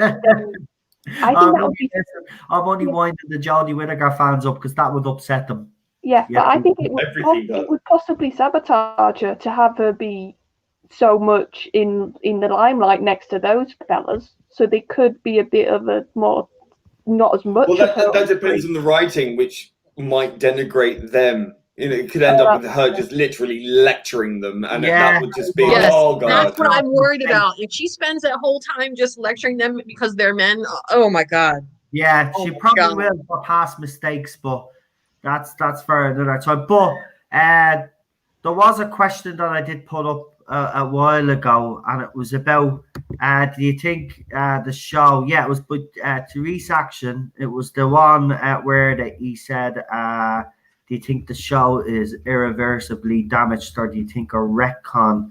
There it is. Here's the question: has Doctor Who been damaged beyond repair that not even a retcon can fix it, or is there a ray of hope for it to be fixed? I think that's a good question. So I think that's that can be answered by. I mean, it was ruined by a crappy retcon, by crappy writing. It could be a bit better writing, you can still retcon it out. I mean, listen, the whole Timeless Child thing has not been wrapped up yet. No. That can easily be altered. So it's the Master. It can be altered that he was lying. It could all be a big red herring. I mean, I will still never forgive Chibnall for putting the fandom through this. Yeah. That's the thing. That can never be taken away. But No. it's better to undo that than to force it through and screw everybody, because you're going to lose the hardcore fans. The normies have gone away. Okay. Yeah. The only people that will be left are the very, very vocal minority left who are cheerleaders for this era. And that's simply not enough to carry this show forward. So they have to really consider that their ideology has buried them into this hole. They have to dig themselves out of it. The only way they can do it is by using clever writing and the will to do it. The trouble is there the will and is there the talent? I don't think there is at the moment, but that's not to say that it can't be done at a later date. I really hope that they do wake up to this fact, that they do think, okay, this hasn't gone the way we planned. But it's a case of, do they care enough? And I think it's people like Piers Wenger, people like that in the background who are just so on board with this that they will stop at nothing to do it anyway. I think the BBC in general is going down that road. I think it's an all-sum game now. They're battening down the hatches. They're going for it. They don't care anymore. They're ideologically possessed. And I think it's a really hard thing to break from this spell that they appear to be under with this kind of belief system. I can't see it being done immediately. I just can't see it being done. I hope down the line that it will be done or can be done. I just think that they have to consider really the longevity of the show. I think it's going to suffer massively because people are so disenfranchised and so demoralized now. If this keeps going on, I mean, the fact that we're having another season of this is hard enough. If the rumor is true that this is going on for another series or two series to the 60th, I think people are just going to become apathetic, quite honestly. And I think people are just going to, especially if they don't wrap this thing up soon. I hope it isn't like a 5-season arc of this Timeless Child thing. It's so badly written. Even if the concept was a good concept, it may be good in something else, but it's not great in this at all. And I think we agree on that here anyway. But I think even Jodie fans are, if they're honest with themselves, a lot of them will say, look, the writing isn't that great, and I'm not particularly happy with the Timeless Child thing either, but let's see what happens. You know, I think it's too much of an apologist situation where people know instinctively that this isn't right. They'll fight to the hide teeth to protect it because they like Jodie Whittaker or whatever. But I think that's self-defeating. I think that but here's the thing: the show simply won't be able to continue. But still bash the bloody show. Does not understand that. He can protect you, our precious doctor, but come out and actually criticize where it's supposed to be criticized. You all know, because Lee is right. We do talk. Listen, even I've had conversations with people, right, that have went after me. They've come in to me and sent me private messages. They've started off insulting me at first, and then we'll end up having a chat. And it turns out then they're not happy with the Timeless Children either and the retcon and stuff like this. Well, then speak about that. Just because you're speaking about that doesn't mean that you're coming out against Jodie Whittaker. I keep telling you this. You aren't coming out against her. You are coming out against an incompetent showrunner and his writing team, right? Because at the end of the day, Chibnall is doing a disservice to her. If you're being honest, he's doing a disservice to her and to the fans and to the show, the brand. The brand is dying on the vine, and it's not sustainable. And unfortunately, that's the cut of the jib. It's not sustainable. You've written yourself into a corner. Badly. by a really ill thought out idea that hasn't worked. Listen, I have all the respect in the world for someone who wants to experiment with the franchise and to do something different with it. I get that. I understand that. But you've got to have the talent and the will to pull it through. And unfortunately, what Chibnall's done is he's not got that now. He doesn't have it. He doesn't have that creative spark. His writing team, he's hired beneath him.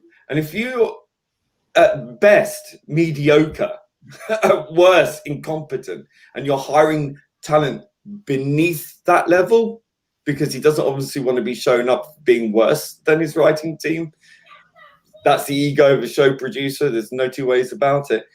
Then you're not going to get the result that you want regardless. You think it may be great, but smoke may be blown up certain parts of your body, but it doesn't make it good.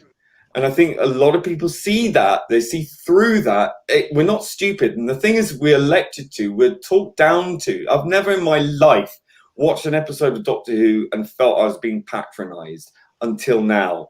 And that is not a good thing. Like, I mean, bearing in mind, in the 70s, 80s, you know, the scripts were written in a very adult way with lots of complicated language and words and very Shakespearean almost in its delivery.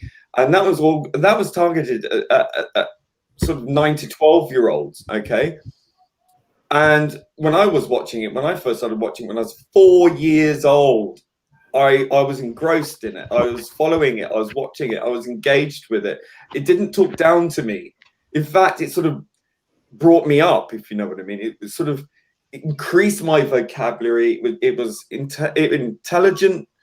It was well written, well crafted, and it was engaging. And the performances were kind of hypnotizing. Tom Baker was hypnotizing in his delivery.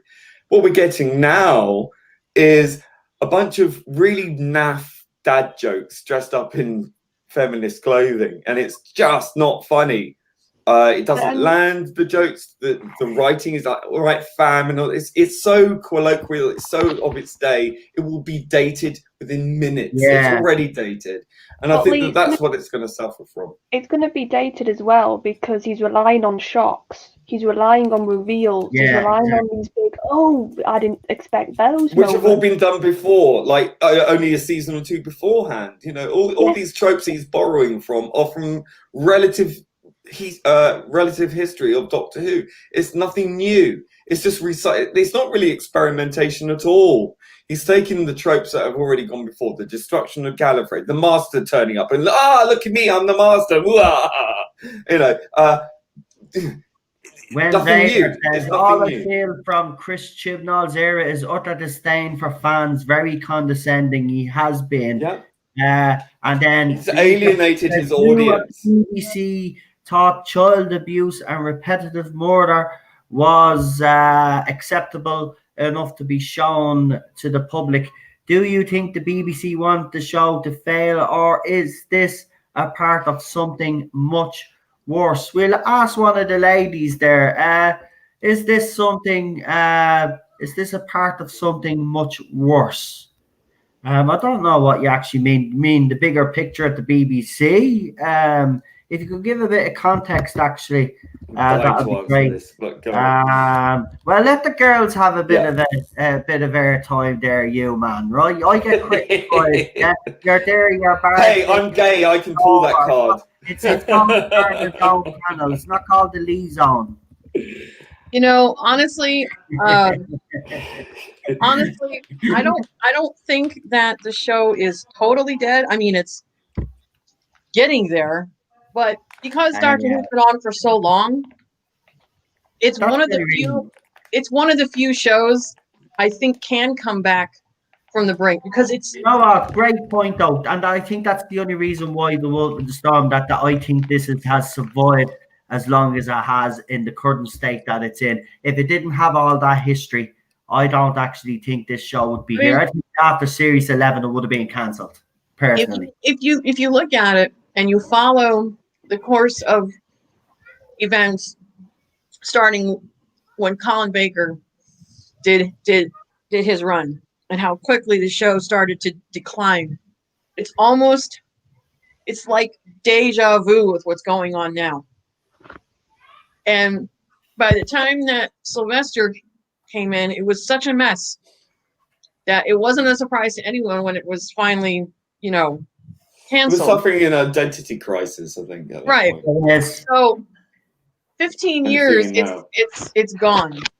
Nobody suspected at all that it would come back, especially with all the mistakes that they made and all the writing was bad and and then all of a sudden out of nowhere, Russell T in 2005 managed to do the impossible, resurrects it out of nowhere, and it becomes huge. So if one show can do it because it's done it before, it's this one. It just has to have the right showrunner, the right writers, the right actors. It has to have the right people behind the Yeah, scene. but it also needs the right. It needs the right mindset. And unfortunately, in the modern era, we've entered into this weird clown world where everything's a parody of itself. Everything's political. Everything's postmodern.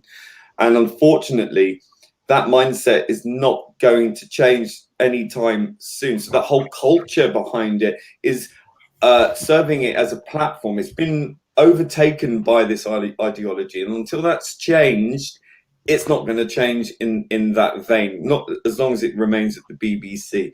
So yes, like if you look at all the other franchises across the board, everything, it's infected everything. It's being used as a platform to preach virtue and this particular ideology, whether you agree with it or not. They use tokens or like LGBT, race, gender, etc., as a shield to criticism. So they can get away with doing all these political messages, and if you don't get on board, then clearly there's something wrong with you. This is not a very particularly healthy mindset to be engaged with, and it's very skin thin, and it can't handle the criticism, and it uses these things as a way to stop you from criticizing or looking at it any closer.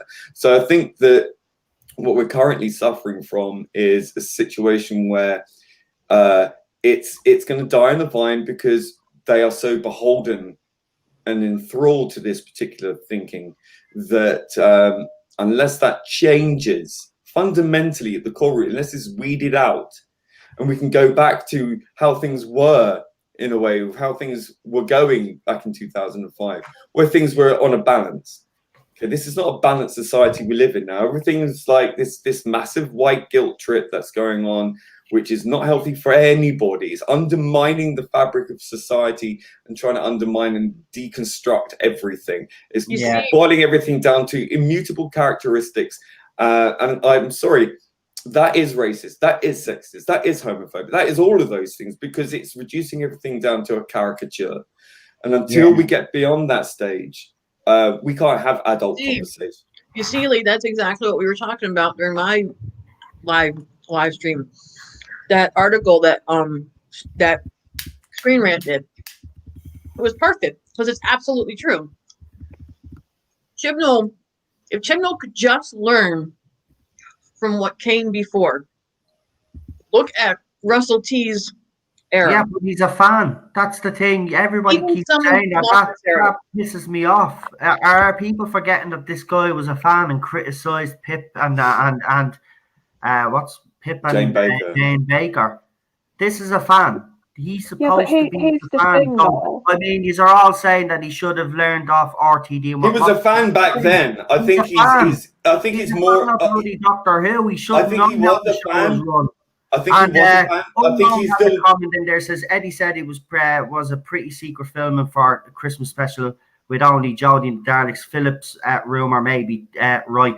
That is not Phillips rumor, by the way. That is a rumor that was going around last year that Philip decided to. But listen, I think Chibnall is a fan. I'm not taking that away from him. But what I think he's more of a fan of is cocktail parties and being virtuous in front of people and showing that he's on board with this new keeping up with the kids' agenda thing. I think that's more his thing. I think he's much more interested in trying to appease and to be Mr. Popular amongst the Twitterati than he is with Doctor Who. And I think that he has sacrificed his fan badge, if you like, in favor of this cause-related issue. I think but he's much more involved in that. He's a fan of his own idealized version of what he believes Doctor Who is supposed to be. Well, Not now what he Doctor is. Who Yeah, is. I agree with you there, 100%. He's But a what fan I'm of just his trying of to his say own. is on that He's issue a that people fan say he should Fan have of his been own out ego. of years. He should He's a already fan know all of of it. his own fanfic and nothing else. Because that's pretty much what these 2 seasons have been. Yeah. Chris Chibnall's long-running fanfic of what he It's believes. his wet Doctor dream that he's had Who since he was like and it whatever. sucks. Yeah. And it sucks. I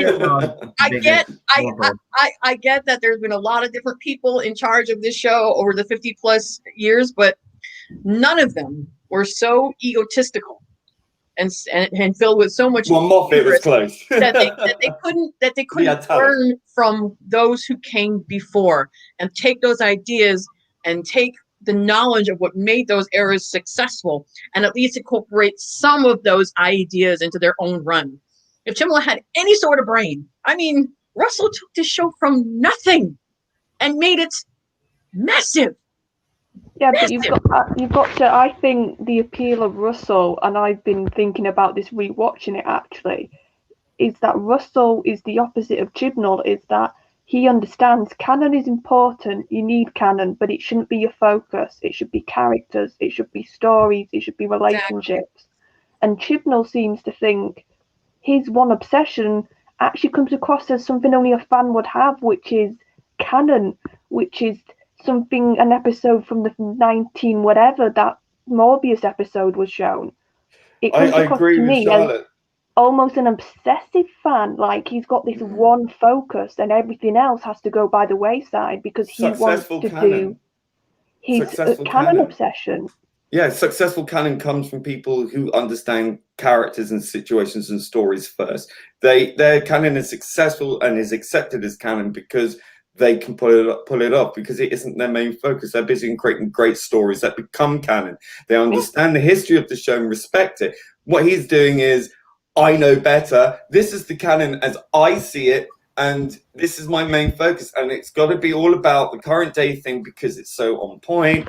And I've got to be seen at cocktail parties to be, the good guy here and to appease the Twitterati and to give them what they want and be lauded for it and get awards. That's his focus. And I think that you're right.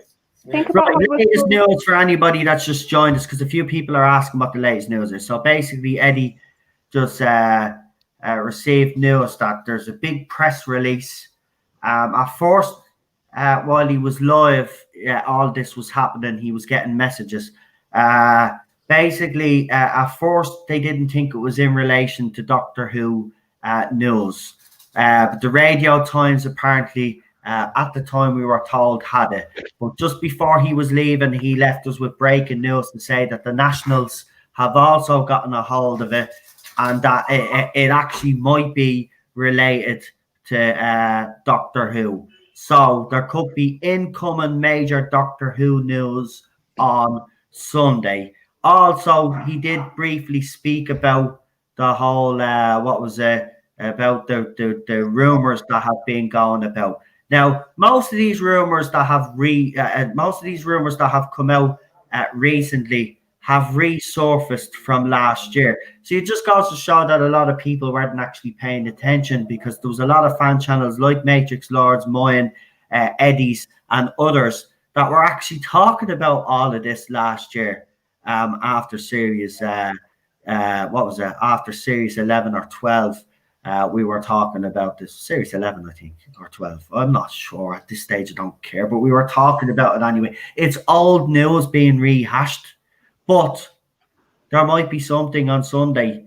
Now, obviously, we just have to wait and see. It mightn't even be related to Doctor Who news, but that last part was interesting that he said that he's been told by multiple sources now that it's in relation to Doctor Who news. Now, Eddie said he's going to be digging around and he's going to be, because, he's kind of in the know a little bit. Oh, well, that's probably a strong word, but he has written and met some of the classic cast for his book that he's written. So he has been around, and I think he has done work for the BBC in the past as well. So he's in there, and he will be honest with you, if there's anything to be known, he'll be the guy. As I said, check out his channel. If one of the moderators could put his channel in, it's Talk the Doctor. Go and check him out. He seems to be doing regular live streams now, so go and check him out. He's very good. If you want Doctor Who news, the latest Doctor Who news, you'll get it here, and obviously you'll get it on his channel. So go and check them out, because he does pop on here as well. And obviously I've got me own. But here's the thing. He knows the journalist, as he said, from the Mirror. So if the Nationals have got a hold of it, which means the Mirror has got a hold of it. So we should be able, hopefully, fingers crossed, might be able to find out something before everybody else. Unless I'm told to keep it to myself, which has happened last year, which pissed me off, because you know, especially when you get something juicy. There was one mistake I made last year. I got some information on Spyfall that I wasn't supposed to drop, and I dropped, and the video was actually taken down by YouTube on the request of BBC, because I'd given away, quote unquote, trade secrets and embargoed information. I got by the way, if anybody didn't miss what I did last year, I basically gave away the end of the Spyfall Part 1. That he was the master? Yeah, I revealed the whole trade secret. Yeah, that's a trade secret right there. Yeah. I think Charlotte hadn't finished the point. I did cut across her. So yeah, sorry, so did I. But go ahead. No, I was just gonna say, and I think I'm a good example. When I started watching from 2005, I didn't know classic. I didn't even know what Doctor Who was. I just saw the trailers. Asked my dad what it was, because he remembered it when he was a kid. And I didn't have that knowledge, and I could watch series 1, and I fell in love with the show. So I think Russell knew that, and Chibnall needs to understand you're going to have people like me who don't know all the history, who don't know all the lore, and if you focus too much on it, you're going to lose people.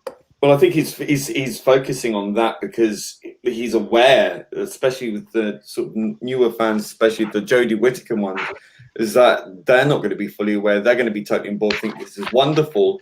And then when we pipe up and say, whoa, wait a minute, this is totally destroying canon, they'll be like, oh, shut up. What do you know? And that's how it is. Here's the problem. The whole Timeless Child, you're only going to understand it if you know canon going forward. Yeah, but he now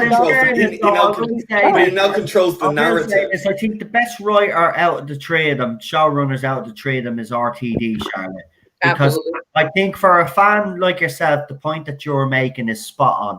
RTD, though, knew how to do it. He struck a balance, right? He knew how to keep fans like yourself entertained, and he knew how to keep fans like me entertained without alienating the two. He was able to strike that great balance.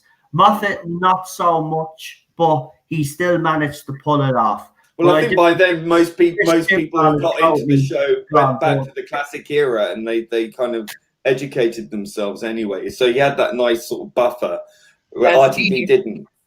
That's me, because it's even more difficult for me because in the US, I didn't have the exposure that you guys had to it. I mean, we had reruns on PBS occasionally late at night, mostly of the Tom Baker episodes.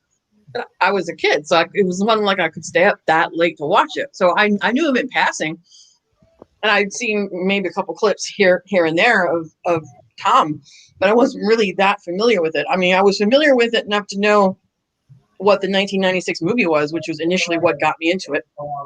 But Russell had this quality that he could bring you into the show without having any knowledge of it, make you love it, and then make you want to go back and see, where did this all start from? Exactly.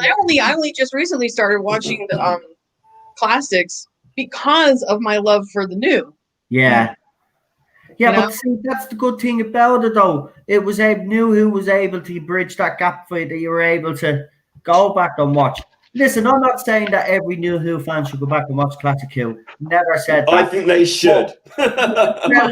Listen, I don't think you do. Yeah, I know it's controversial to say this, but I don't think you do. Because I think RTD did it well enough that, and I will agree, though, if you are interested in it, and I think he does it in an interesting way, Lee, that fans that do watch it will take an interest in Classic Who, though. That's the thing. But I don't think it's mandatory. I used to say it, but I don't think so. I think RTD's era introduces it nicely to newer fans, to be honest. I mean, if I was going to recommend an era for newer fans to start with, I'm sorry, I'll be criticised for this. Personally, you know me, I say start at the beginning. But if I was going to introduce a new fan, I would say start with Pertwee.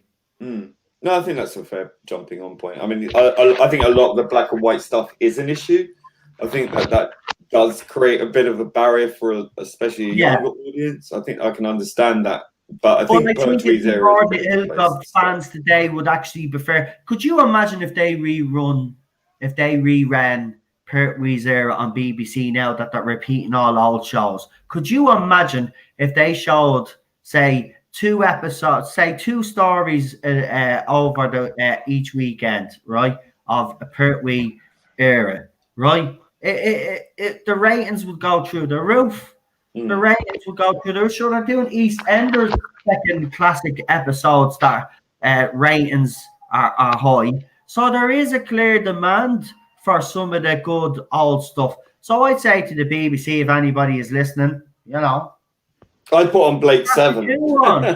Classic Who on the TV. He's have the perfect opportunity now because nothing new is being made. They won't because they're embarrassed by it. They're clearly embarrassed. They shuffled it off to Britpop. And you know what? The ratings prove it, because in Moffat's era, he did, God, what? Like, how many mini little episodes? Like, we did quite 10 of them or something? Yeah, I like you.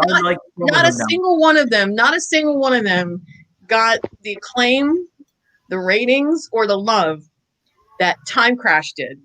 And you know why Time Crash got it? Because we got the 5th Doctor, and it was well written. It was only 7 minutes long, but I still remember that to this day. I even have it on my laptop, and it's one of my favorite little minisodes because it's so damn funny, the 2 of them together.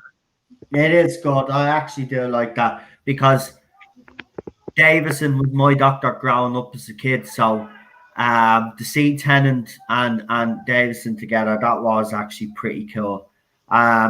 Listen, some of his webisodes are even better than we got in Series 11, which is actually shocking. Because, as you said, they're only a few minutes long, these things, and, they're much better. I mean, even the Night of the Doctor. That was my introduction. That is absolutely but that's Paul McGann, right? How long have we classic fans and even fans that have gotten to love Paul McGann or know about Paul McGann? They wanted to see, everybody did. I don't think there was anybody that had anything bad to say about Paul McGann's appearance back in Doctor Who. And I know it was only a few minutes, but in those few minutes, he reminded us why he was chosen in the first place for that role. He should have been in the 50. Damn shame. And it's the one thing I do criticize RTD about, right? But we wouldn't have got Christopher Eccleston, but he should have started off with Paul McGann. And the cheesiness of the movie didn't even matter. Sorry, Charlotte, what? So I just said, I think for somebody like me, if they hadn't have done a lot of prep work, that would have confused, I think, me being a kid watching it at that time.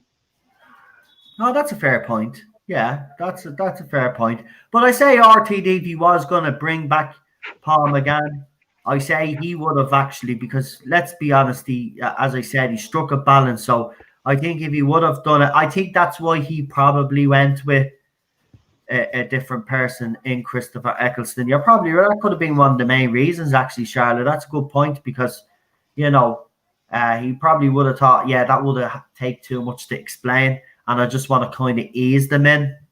So Rose was the perfect. And you know what? He was so good in 7 minutes that the cheesiness of the film, which, okay, you can shoot me if you want to shoot me. I liked the film. Okay, I liked it. I know that it wasn't perfect, but I liked it. The cheesiness of the film didn't even matter. He did in 7 minutes what Jodie hasn't been able to do in freaking 22 episodes. Okay, in 7 minutes. He was perfect. And of all the polls I've seen online, not just in Twitter, but online, what kind of spinoff do you want to see? Every single one of them says the same thing. Eighth Doctor, give him a season. Well, here's my pitch, and I said this to Daniel really recently. With all the talk about animation now, and that could be something. In this gap, if they had any sense, they would do a spin-off animated series of Paul McGann. Do you know what? Never thought of that. I've always just wanted them to do a big production. But you know what, Charlotte? I would take that. But they won't. They won't. Not while she's incumbent. They won't, because it will undermine her. I mean, this is the problem. This is why they're very keen to put her branding on absolutely everything classic related as well. They want to stamp her in, and there is no way in hell. I mean, they wouldn't do this with any incumbent, but especially with her. They're very protective of her. They would never do that. I mean, even if it would make them buckets of cash, they wouldn't. The only way it would happen is if it was published through Big Finish.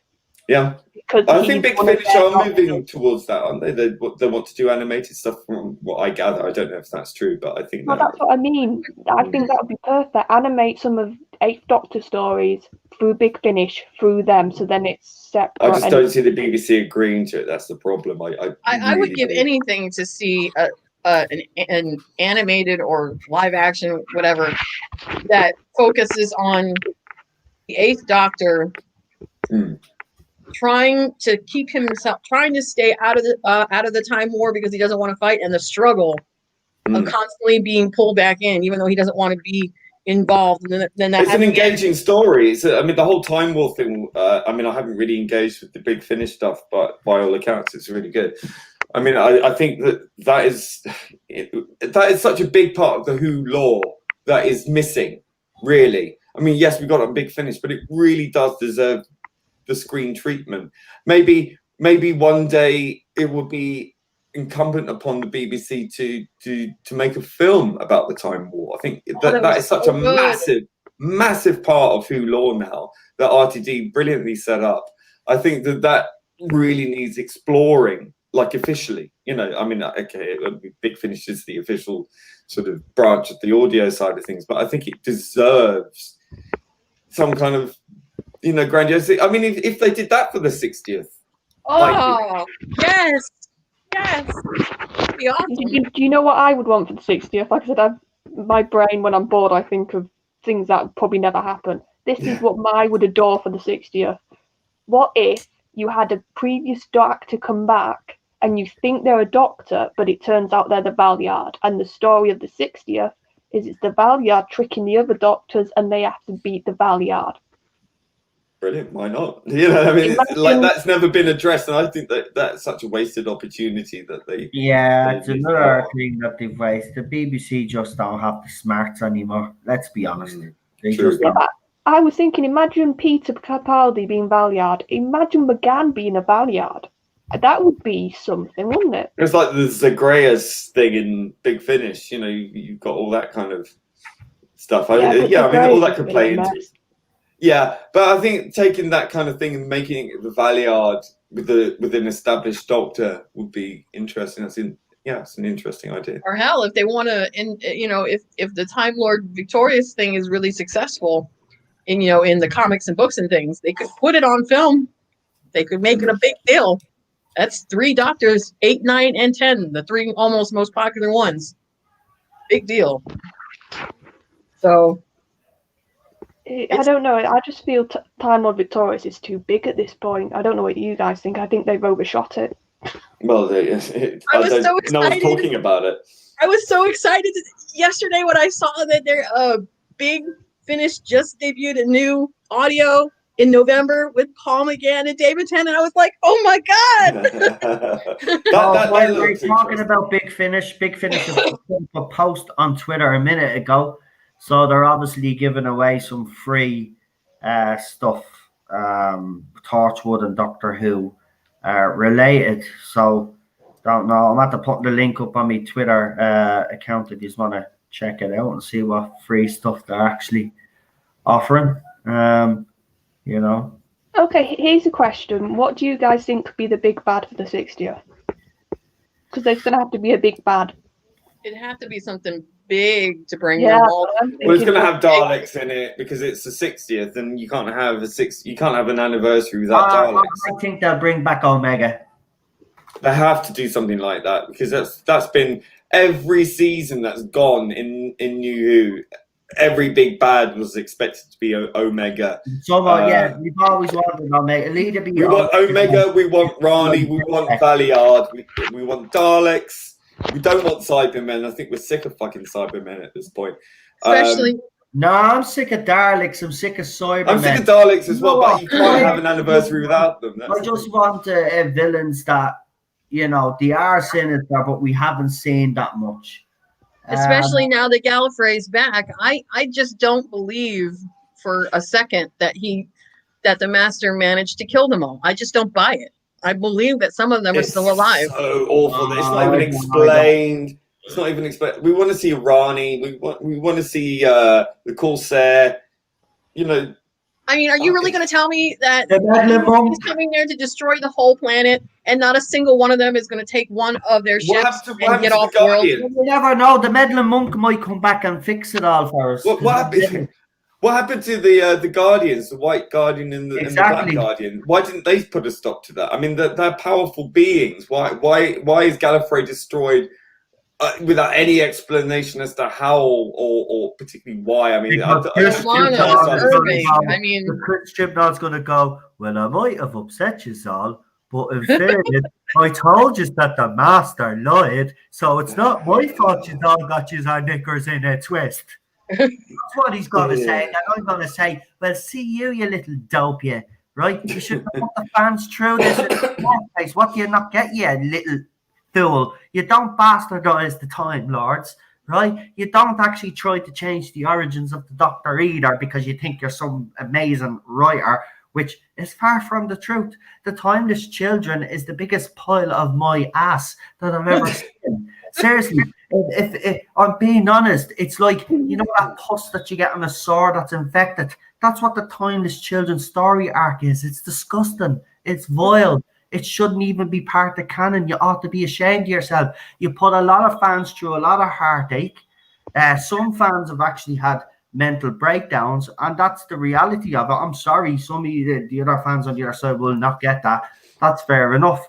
But that's what's happened. This man has killed a lot of people's dreams and hopes. The Doctor was a character, and the show helped people through dark times, and the Doctor is someone that some people could look up to. He's taken all that away, and it doesn't matter if this is all, well, I'm sorry, but yours are the ones that are like at fault for overreacting because it was so obvious. Because this is what he will say if that's the case. He'll say it was so obvious. The Master lies. I told you in the show. It's not my fault. Just didn't pick up on that. That's what he'll do because that's what a Christian. There's one thing you're guaranteed of from the BBC, and that is to be gaslighted.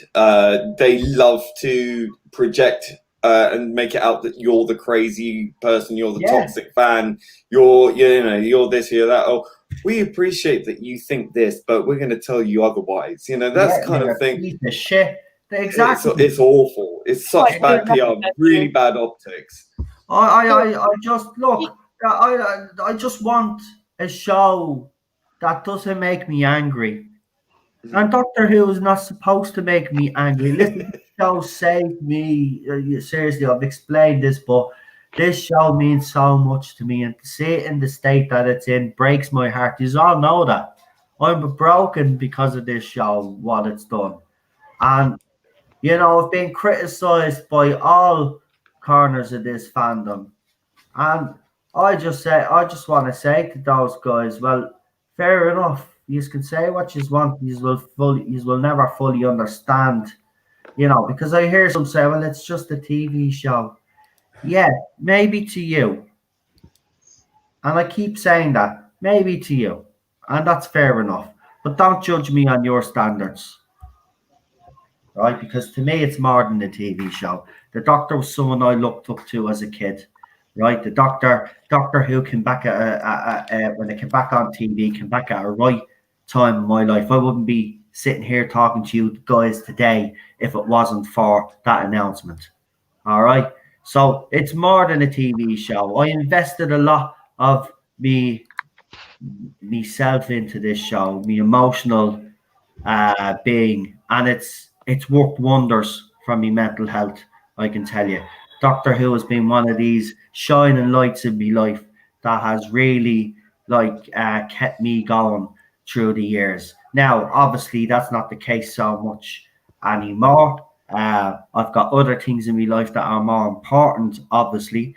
But it is a shame that a show that helped me through a lot of personal stuff is going through this. So I know there's some out there that'll never get that, and to use, will laugh and say, well, it's just a TV show. Don't keep saying that. Don't judge us on your standards, right? Because there's some of us out there, it's more than just a TV show. And I think you need to understand that as well. Listen, at the end of the day, I said it on Twitter. I'll say it again here. All the drama, and there has been a few that have tried to poke at me again, and I've totally ignored them. Good. But the thing is, I'm done with the drama. If you like this current era of Doctor Who, fair play to you. Enjoy it while it lasts. That's all I'll say. Because like every Doctor, she will come and go, and someone else will replace her, and there'll be a new regime in place, and then the show will probably go in another direction. It's just the way it goes. It's the circle of life, as they say. You know what I mean? So, if you enjoy it, fine. But here's the thing, and I'll just say to both sides here. Nobody on this side has a right to criticize anybody because they like the show. Obviously, if they personally attack you, which we do see a lot of, then you have a right to defend yourselves. And that's the only time that you should be actually really engaging with these people, if they do. But my advice is, and I found it a lot easier, if you put up a post and one of these fans come and they deliberately put something up on your Twitter account to provoke a reaction, my advice to you is to either mute that person or block that person and save yourself from all the hassle. Because what will happen is you'll get into an argument with that person, and then what will happen is you'll get so caught up in that argument, you won't listen to anybody else, and then your mental health will start suffering, and then the people around you start suffering. So, that's right. It's time to knock it on the head. But it's both sides. It's not just them. It's some people on this side as well. And yes, I've been part of it as well. I put my hands up. There are times where I've been attacked where I should have probably kept stum. I should have kept my mouth to myself. But me, I cannot see injustices happen. I can't see my friend being attacked, and I can't stand by and let that happen. But at the end of the day, what I've said to people now is, because people are still saying me, look what this person said. I don't care. Don't care what they say about me. I don't care if people are doing YouTube videos about me. I don't care if people are writing stuff about me, right? They can do whatever they want. It's a free country. It's a free world. They have a right to say what they want to say. I have a right to say what I want to say on my channel, and I will post things, whatever I want to post on my channel, and I will actually speak the way I want to speak. And I won't be told how to word certain tweets, and I certainly won't be told how to word certain things that I say on live streams either. This is me, and this is what you get. I'm not going to change for anybody, so everybody else want to buckle up, because I ain't going anywhere. But I certainly won't be dealing with any more of this drama, because I want to move on. And you know what? The rest of us should do the same, to be quite honest with you. Let them have it. They've got another year, and then the show changes regime. We'll see if it's any good to bring us back and entice us back. If not, let them have it for as long as they have it for. We've got all those 50 years of bloody history. It doesn't mean that I won't still argue and fight our corner if we do decide to watch the new regime, we watch Doctor Who. I will do the reviews, and if it's good, I will praise it. If it's bad, I will criticize it. It's as simple as that. I will keep doing what I'm doing, and everybody on the panel will keep doing what they're doing. So yeah, That's right. I'm sorry I went on a bit of a little, but I just need to get that out there because there is still a few people out there that are trying to poke at me. And the thing about it is, I'm just letting you know here on this live stream, is are barking up the wrong tree. Is I've already seen already the last couple of days what happens when someone does start like that. I don't even respond to you anymore. So, you know, you're better off wasting your time on Jodie Whittaker and this era of Doctor Who because, you know, doctors come and go. And, you know, Christopher Eccleston was a favourite of mine and New Who, and I was devastated when he was gone. And I was the same when Peter Capaldi left as well. And all I'll say to you is, if you are true fans of Jodie Whittaker, you will be devastated when she's gone. So enjoy our era while you can because, you know, they come and go. Every doctor comes and goes. So you probably have another year. So enjoy the last year. You know, I don't hold, you know, at this stage now, there's no point of holding any grudges or ill will towards anybody in this fandom anymore. I mean, what's the point? What's the point? I mean, look at either way, she's gone next year. Doesn't matter what the rumors say about its contract extensions and all that. That's all rubbish, right? Most doctors and every doctor that signs up, including Christopher Eccleston, they all sign a mandatory 3-year deal, right? Whether they do the 3 years or not, well, we've seen what's happened. The one that hasn't was Christopher Eccleston because he was replaced. But look at David Tennant. He did more than 3 years. Sure, he got a contract extension. Then we had Matt Smith. Did he get a contract extension? No, he only did the 3, didn't he? Yeah, he did 3 years. Yeah, he did 3 years because one season 6, I think, was split in half. Yeah.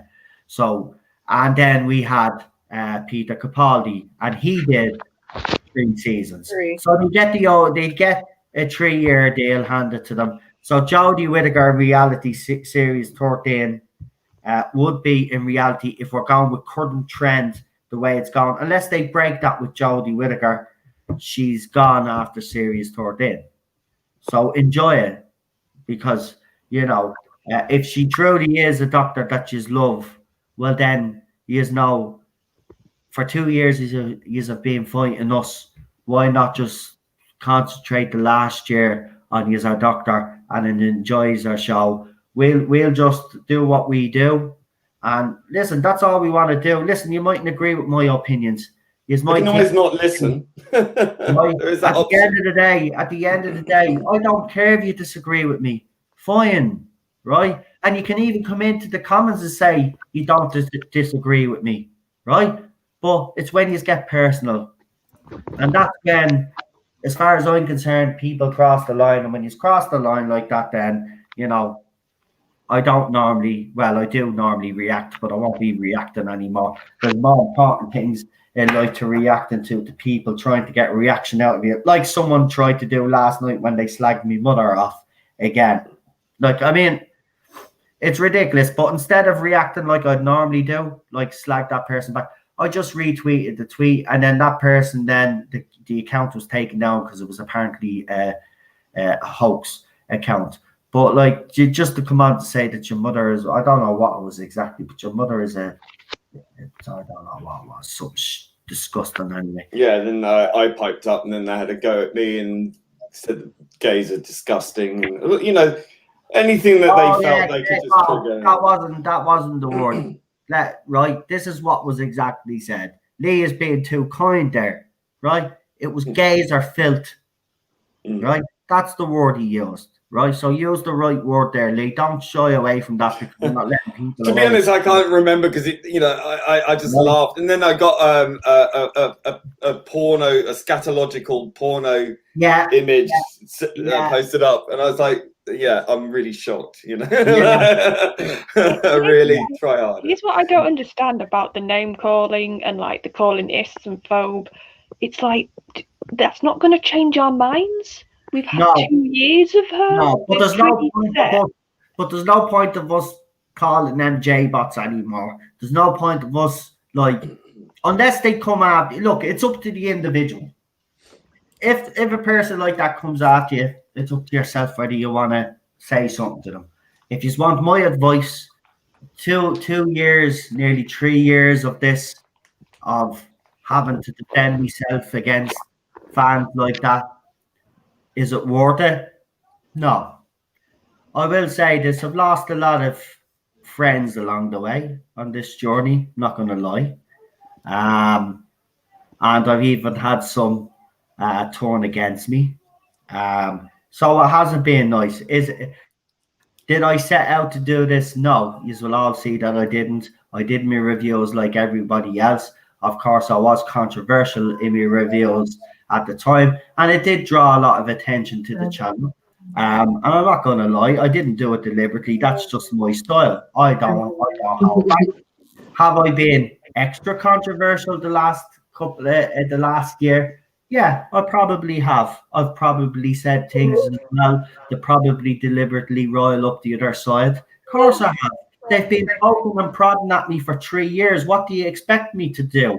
Sit back and keep taking it. This is another thing as well that was criticised, and I won't say, but the former friends decided to have a bit of a go and do a couple of videos and criticise. But like, without real any context, you show a few bits and bobs here and there, but you don't realise that this has been going on for 6 weeks before that, and I've been getting a lot of grief, and I've had Lee even having to come out to defend me, and other people having to come out because of all the shit I've taken all over because I had no opinion on something. Well, I think now we've gotten to the stage where when it's a battle of attrition where both sides don't want to back down, people just get worn out, and I think that's what been happened now. Yeah, I think people are just fed up with it. I'm done. The good thing is that, I mean, in some aspects, we are sort of talking across the chasm, and making friends in some cases, and making people understand where we're coming from. And I've had a few conversations in private with some of these fans of Jodie's and whatnot, and we've come to like a decent level of civilized conversation, and we agree about so many other things, and then we find out we've got shared interests in other things as well, which is really nice. So when you remove that dehumanizing aspect that we're so used to, where everyone's had to be in a box and label, once you remove that, you see the human underneath, and you think, oh my God, actually, you're not a monster. You're not like this three-headed beast that wants to rip your head off and shit down your neck. I don't hate Jodie Whittaker. I don't. They say I hate Jodie Whittaker because she's a woman. I don't hate her because she's a woman. I really don't. It's not. I just hate her as an actress. I think she's a bad actress. Actually, hate is a stronger word. Right. I think she's a very bad actress. Personally speaking, I know people on this panel think that she was great in Broadchurch. In fairness, how hard is it to play a bereaved mother? I don't think it's really that hard, to be quite honest. The stars of that show were comedy is a lot harder. And David Tennant, to be quite honest. She didn't do much. She was in Attack the Block as well. She didn't do much in that. She was in an episode of Black Mirror where she was basically having an affair. And she didn't do much talking because she was getting that doctor thing, the thing she was in before Doctor. Oh yeah, well, I never actually watched that one. I watched that. I watched it because I wanted to see what she was about. But anything else that I've seen her in didn't show to me she's the next Doctor Who. Right? If her CV doesn't shout that to me, listen, she doesn't have the experience anyway. That was another thing I had a problem with. I didn't like the wording of her statement when she first took the role. I didn't like the fact that she did the stylist video. Listen, Jodie Whittaker has actually put her foot in it a lot. So if you think I'm going to not criticize her because she doesn't have a willy, well, I'm sorry. That's not going to fly with me. It's disingenuous. I even said after she was cast, I said her very first episode is going to be the most scrutinized episode of Who history because she was the first female Doctor. And that point still stands today. Every episode that she's in is going to be scrutinized more. Whether it's fair or not, it's not the point. She's the first female Doctor. They made a big deal out of this thing. Here's your first female Doctor, Jodie Whittaker, breaking the glass seal and all of this. Her doing the whole thing in New York where she did the catwalk. They made a huge deal out of this. But where have they been since? Nowhere. Never been anywhere. Exactly. And you know why they won't? And by the way, don't use, because this is why I go mad at the Jodie Whittaker fans, because she's making excuses. The reason why is not got to do with the pandemic or anything like that. The reason why she hasn't showed up at Comic Cons before there even was a mention of the pandemic is because they knew, BBC know there's a backlash towards at the end of Series 11. That's why she did no promotion for Series 12 and why Chris Chibnall was a no-show. So, listen, they're aware. They only turn up at award shows. Here's the thing I'd say to Jodie Whittaker fans, and please, this is not me having a go, but I want you to think on this one, right? If she was so popular, right, and Chris Chibnall was so great, right, and BBC were that confident, why didn't they roll them out during the Series 12 press junket? Why didn't they put her face in everything? Why wasn't she on every magazine like she was in Series 11? Why wasn't she on every news article? Why wasn't she popping up here, there, and everywhere? Why wasn't he popping up here, there, and everywhere doing these interviews? Because nobody at the BBC is confident, and those two, especially Chris Chibnall, right, knows that fans are not happy with this, and they know some, and you think you can keep, and they don't sell. Quiet. You won't keep fans quiet because you'll get a fan that'll be brave enough to do a Chris Chibnall and actually call him out for his bullshit. That's why they won't do public appearances, and that's the bottom line. I don't know though. It was a bit of personality because think about when it was off air when Davies was in charge, when Moffat was in charge. Even if the show technically wasn't on air, there was still buzz, there was still hype, people were still talking about it. It didn't really go away from public consciousness. Whereas in Chibnall's run, if it's not on air, you forget it exists, this show. There was more talk. There was more talk about Doctor Who. There was more talk about actually. Yeah, wait, there was more talk. There was more talk during the 16 years it was off air by Doctor Who fans. Yeah, and that was before the advent of the internet. There was more chatter about Doctor Who then, and more excitement about any news or anything going on during that whole 16-year period than it is currently. And I'm not joking. But if you think about Davies and Moffat, even Moffat, who could be a bit grumpy at times and a bit offish, they were showmen. They could keep interest. Yeah, Chibnall is like an account or a manager. Chibnall's like a boring, beige being that he can't create any hype out, even when the show's on. The man has no imagination. He has clearly no imagination. But even if he thinks his ideas are great, Charlotte, right? You are right. He doesn't have that personality to sell it, does he? I mean, like if he wrote like that children's story arc, when he was interviewed for it, right? His interviews were very bland. If that was a Stephen Moffat and he was doing something like this, he'd be teasing us, he'd be poking fun at us, he'd glint in his eye, he'd really get our juices flowing. But exactly. And he was an expert troll. Expert troll. It's true. You know, whether or not if you like Stephen Moffat or if you hate him, I don't particularly care for him. But his interviews are always funny because, you know, he's trying to draw the public in. He's trying to keep the interest high. I will never forget. Right after David Tennant announced he was leaving, which was the biggest deal. Oh, my God. But after he announced that he was leaving, the hype up until they finally publicly announced it on BBC News, and this was huge to find out who the 11th Doctor was massive because no one ever thought anybody could replace him. He was so inundated as the Doctor that it was just like unfathomable. So everybody was on the edge, literally the edge of their seats to find out who was going to take his place. And it was a big deal when they announced Matt Smith, especially because he was so young. Then years later, when Matt Smith left, and they were gearing up to announce Peter, I'll never forget watching the YouTube clip. I think he was on, was it the Graham Norton show, or he was on some...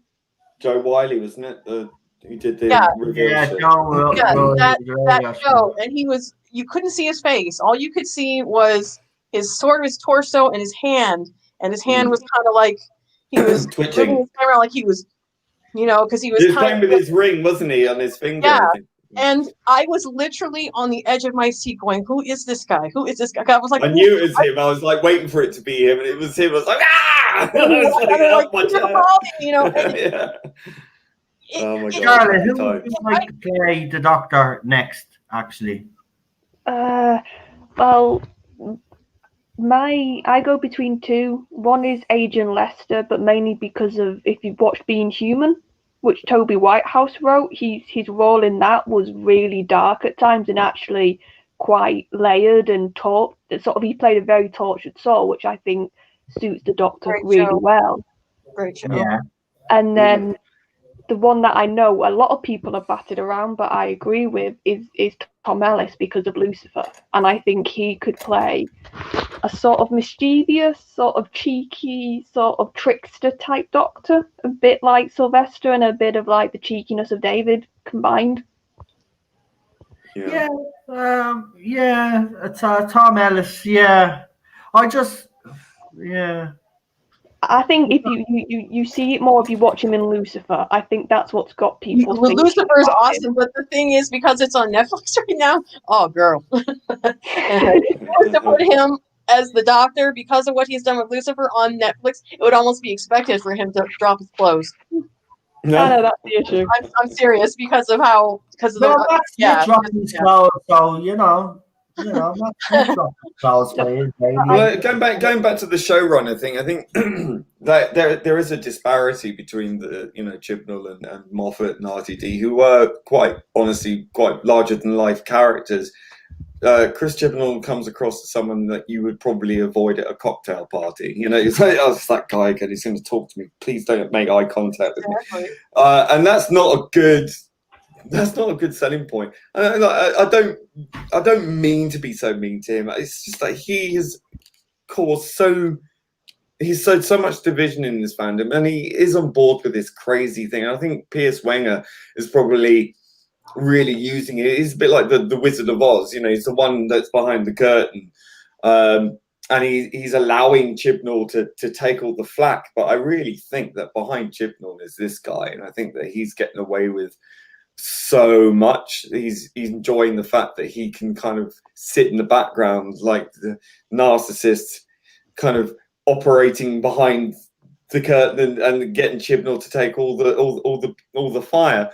But yeah, when you put Chibnall out as the face of Doctor Who, really, it's just kind of like, I mean, it's funny how they all seem to sort of have the same sort of look, but unfortunately Chibnall doesn't have that charisma, and he just seems quite bumbling. You need to be able to. He has to be the salesman of this as well, and he's not. He's very aloof, and he's very kept back. He doesn't engage anywhere. Not even in Doctor Who magazine, according to I don't buy it anymore. But like, usually there's an editorial from the producer, from the showrunner, and there's nothing. He's. Do you know what Chibnall comes across to me? And I think this is how he's got deals. He's a businessman. He's not a creative. He's a businessman, and that means a bad businessman. Well, no, you can say he's technically quite a clever one if he's got HBO on deals and he's got deals. But he's driving his franchise into the ground. That's maybe good at sort of making deals, but it's not sustainable. No. You have to think in the future terms. This is like a plaster. What I'm saying is that for me, we all think, how can BBC keep this guy on? How can they love him so much? He's probably a good negotiator. He's probably can talk well to a boardroom of suits who don't know anything about creativity, who don't know anything about actual spreadsheets guy. Yeah, he's good for spreadsheets. Yeah, but I think the problem is I want to see, because the BBC is publicly owned. I would like to see the contract published between him and whatever this Chinese company is, because every Chinese company is owned by the Chinese state. So I want to see the wording of that agreement. I want to see what was agreed with the Chinese. I think that is of public interest, given the current situation with China's human rights issues. I think it's very unethical for the BBC to be accepting this money, given the circumstances of what's happening with the Muslims in these concentration death camps. And what's happening in Hong Kong and what happened with the beer bug.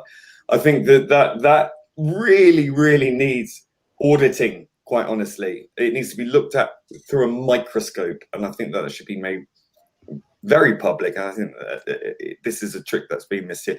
Where's that money coming from, and what is agreed behind the background? So bearing in mind that China, with its dealings with Disney, has shown that it's incredibly racist as well. How does that sit with the current messaging from the BBC? I don't think it fits at all. So yeah, I would be very interested to see the details of that. Well, they could be. I think they're panicking about the license fee. Well, obviously, I mean, they're punishing the over 75s for that, you know. So they're looking for money any other way possible. Yeah, but they're quite willing to break the ethics of treating the elderly in this way, which can impoverish a poor pensioner, and also taking money from a dangerous, wicked, evil communist government in their country. They're an absolute disgrace. I've been called a racist for calling out China before, because I obviously didn't word it in the right way, but I will word it in the right way this time. This communist regime needs to be held account for all the things that they're responsible for. And they've got modern day concentration camps, right? In 2020, concentration camps, all right? In 2020. And this is the same company that Lee says that is basically trying to take money off the over 75s for a TV license. And also the same company, let's not forget, that had pedophiles in its ranks, and that kept those pedophiles bloody protected for decades. So listen, you know, I'm sick of playing games. The BBC are as corrupt as anything else out there. They need to be defunded ASAP. The power needs to be handed back to the people. So, you know, the rest of you to have a TV license, you can get rid of it legally. I would suggest that you do. I'm not actually going to tell you to do that. That's up to the individual. But I would really say to you, consider it, folks. You can do it legally. There is no. Well, they've now hired 800 specially trained officers to go and assist, inverted commas, or help people who are legally trying to disconnect from the BBC TV license. So they're actually sending out agents to try and stop you from doing that. And that's money. That's your money that you know you're paying for is for them to come after you. I mean, if that isn't Orwellian, I don't know what is. Can they really put you in prison if you don't? Yes. They take you to court, at least. I don't know if they can go to prison. They can put you in prison. Fine, but if they are a repeat offender, which normally they aren't, because when they do get the fine is that harsh. First of all, they don't have the right to access your home without police present. Exactly. And a warrant. So I mean, unless they catch you watching TV through the window. TV license inspector, I need to come into your home. I'll say no. Do you have a TV? I do. Can I see that TV? No. Even if they're in your garden or anywhere on your property, say you're trespassing. So even if they're on your footpath, like if you've got like a barrier that they've crossed, then they've already they're not welcome. You can actually put a notice in your door or window saying, if you're here without my permission or whatever, unless you're the postman or whatever, you're not welcome. You're trespassing, and to leave. Geez, cable companies here might cost a lot more than they should, but at least we got some freedom. Damn. But you can actually write a letter to the BBC saying, I don't tune in to live TV, I don't watch the BBC, I don't use the iPlayer. I mean, I've got Sky, but I don't watch live TV on it. I mean, it's unfortunate it automatically starts on live broadcast, but I don't keep it on there, and you know that's not my fault. That's something I can't control. There's not a setting that says, you know, whatever. But I use it for boxing. I mean, I haven't even watched it. I've been on YouTube pretty much the whole time, this whole lockdown. I haven't actually watched it. I'm paying for the fucking thing, so and I'm not watching it.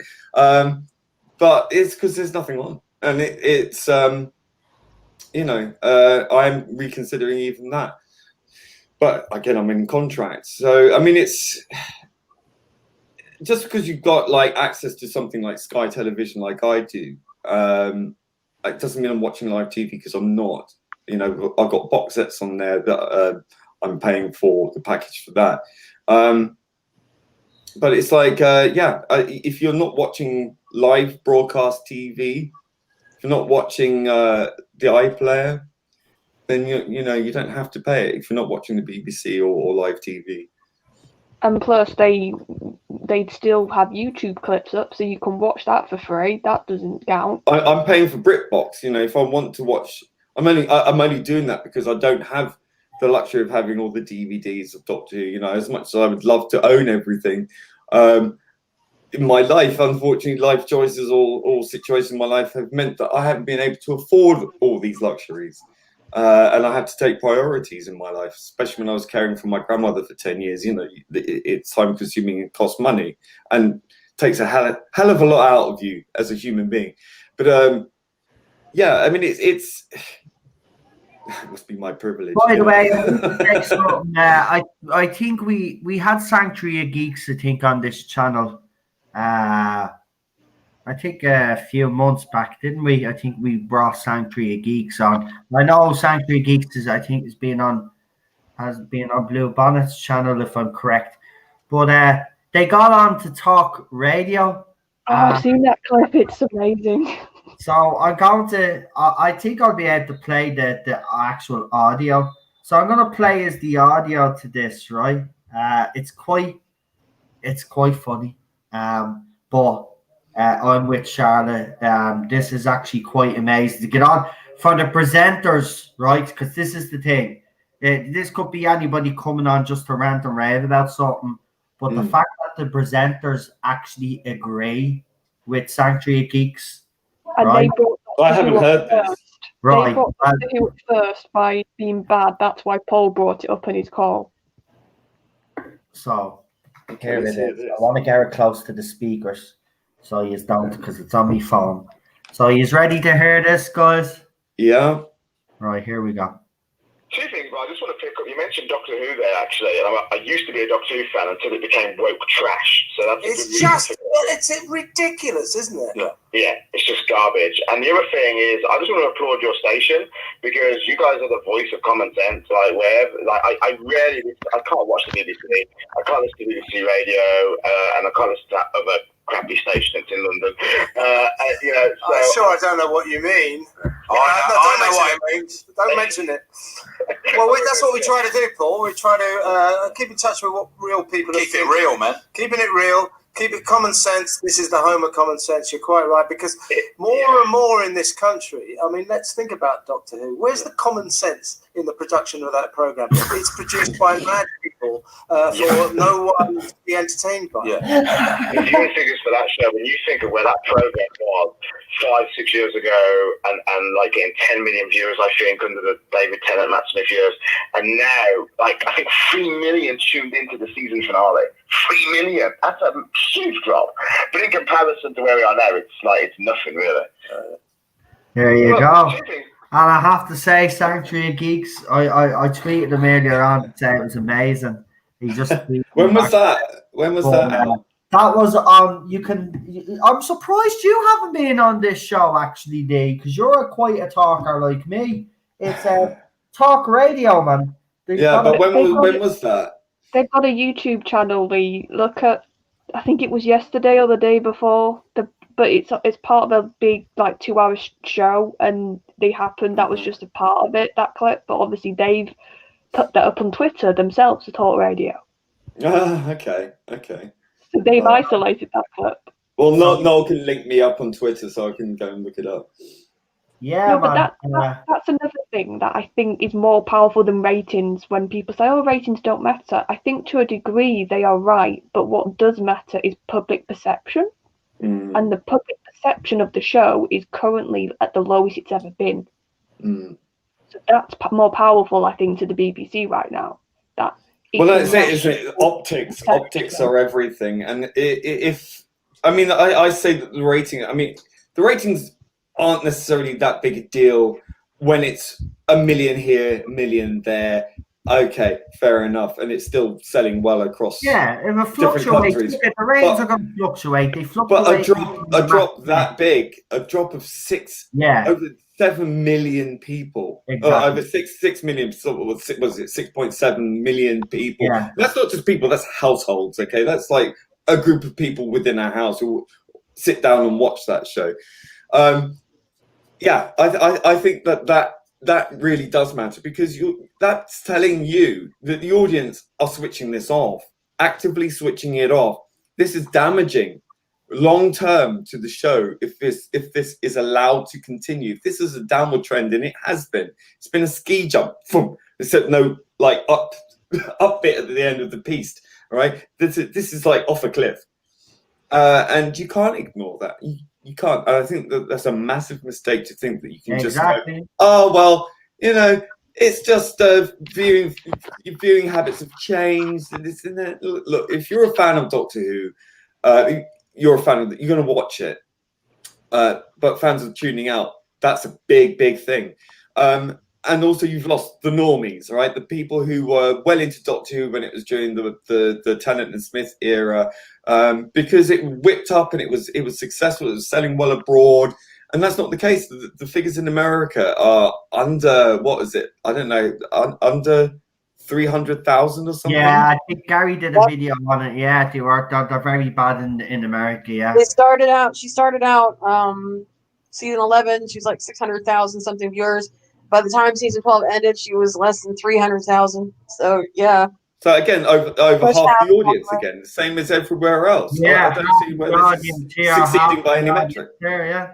If you don't take the ratings into account, then you have nothing, because you can be subjective as you want, but the objective reality is, by every metric, it's failing. And I think any business or any organization or any TV show or any film or whatever, if you're not listening to the fact that people are tuning out on the vast numbers that they are, if you're losing over half your audience or half your customers, I think that should send up red flags to say something's amiss here, and you might want to check that out and sort that out, because if you don't, it's not going to get better by itself. The comment on the bottom of the screen is so funny, and I actually agree. I was watching Country File, so they probably did get a pay rise. Producer of Country File probably should have got a pay rise. We all agree. Well, that's gone woke now, isn't it? Racist countryside. That adds to my argument about public perception. If it's out in normal language, did you know Country File beat Doctor Who in ratings? That's people talking about Country File ahead of Doctor Who as well. Yeah. So the conversation's moved on. People are not talking about Doctor Who. If you go and look at Google, you can see the graph. People are not talking about it. I was never a fan of Country File until Doctor Who Series 11 and 12 came along. All right? This show wouldn't even be on the radar. That's just sad, because there used to be a time when, the episode would come out, and then the next day, everybody would be talking about it. Even if it was a bad one, everybody would be talking. Did you see this and this? And the doctor did this, and it was like the biggest deal thing, and now just nobody even cares. Like nobody even cares. Apathy, and that's a bad place for fandoms. If people are apathetic within the fandom, if the fandom is so thoroughly split, and the vast majority of that fandom is against it, you're not drawing in a new audience. No one's talking about this to be a new audience. You've got a hardcore bunch of intersectional feminists who are crowing about how they've succeeded in taking over, and it's all wonderful and amazing, and they're deluded because they're killing it. They're killing it because of their grandstanding. They are so busy being jubilant and amazed at themselves and how wonderful and strong and independent they are and all the rest of it. Good on you. But at the same time, you're actually destroying this franchise that you claim to love, which I don't think you do, because it was clearly problematic enough for you to want to change it so fundamentally. So I think it's bad optics. It's not appealing to the broader world. You know, it's not bringing in an audience that would otherwise normally be engaged with anything science fiction. You look at shows like Umbrella Academy and The Boys, Expanse, Orville. These shows are taking off. They're taking off. They're diverse casts, but they don't ram it down your throat, and they're great entertainment, and people love that. They love the characters. They love the stories. Umbrella Academy went a little bit wide, but it wasn't distracting enough to derail the whole thing. It was very well engaged. It understands its audience, and it panders to everybody. Everybody gets a slice of the pie. It's not a intersectional feminist show. It's not a postmodernist essay on this, that, and the other. What it is it's entertaining, and they've forgotten that with Doctor Who. It's not entertaining anymore. It plays lip service to entertainment. It's not even a science fiction show. It's mostly set on Earth as well. It's like boring as hell. All right, it doesn't really engage. The characters are absolutely two-dimensional, if that, and I think people just see through it because it's so preachy and so dull, and the humor. I mean, Doctor Who has always had a good sense of humor. It's always been witty. I mean, the classic era, Tom Baker was more the sort of wittier, off-the-cuff remarks kind of thing. But this is so staged now and so contrived. Like everything else about it, so contrived. People see through it. They see through that. They can't be entertained if they're constantly distracted by cringe moments. And I think it would be sorely dated very quickly. That's the problem. In the past, and even with the shows you were talking about, they have the writers, the cast, the people who run the shows. They have taken great care to make sure that the shows are successful because they do care, and they want the audience to, you know, feel the love that they have for it. Doctor Who used to be like that. The show runners, the writers, and the actors, they didn't just play a part or write a script or run the business side. They were the show. The problem now is that the writers are just writing a script. The Chibnall is just doing the business, and Jodie, that's the most egregious for me, because when you play this character out of all, this character, you don't just play a part. You embody the Doctor. It becomes part of who you are. Jodie cannot do that. And if you can't do that, and if you think that the audience doesn't feel it, that you don't care, you're stupid. Because trust me, we can feel it when you don't care, because then we start to not care. If you can't play to your base audience, who can you play to? Well, I mean, you're playing to a bunch of people who are just not engaged. Well, that's the point. I think she is playing to her base audience. Obviously, not Doctor There's not Who's enough base of them. audience. There's not enough. They think there is, because if you look at the culture of the BBC, they've got what 600 to 800 transgender employees, which is, on the scheme of things, probably a bit more than there is, you know, in terms of the demographics of the country.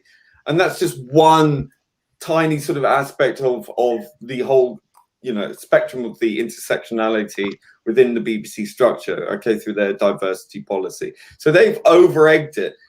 But I think that what that does is that skews, therefore, the ethics within the organization itself, and that they are pandering to what they perceive is the genuine diversity of the country.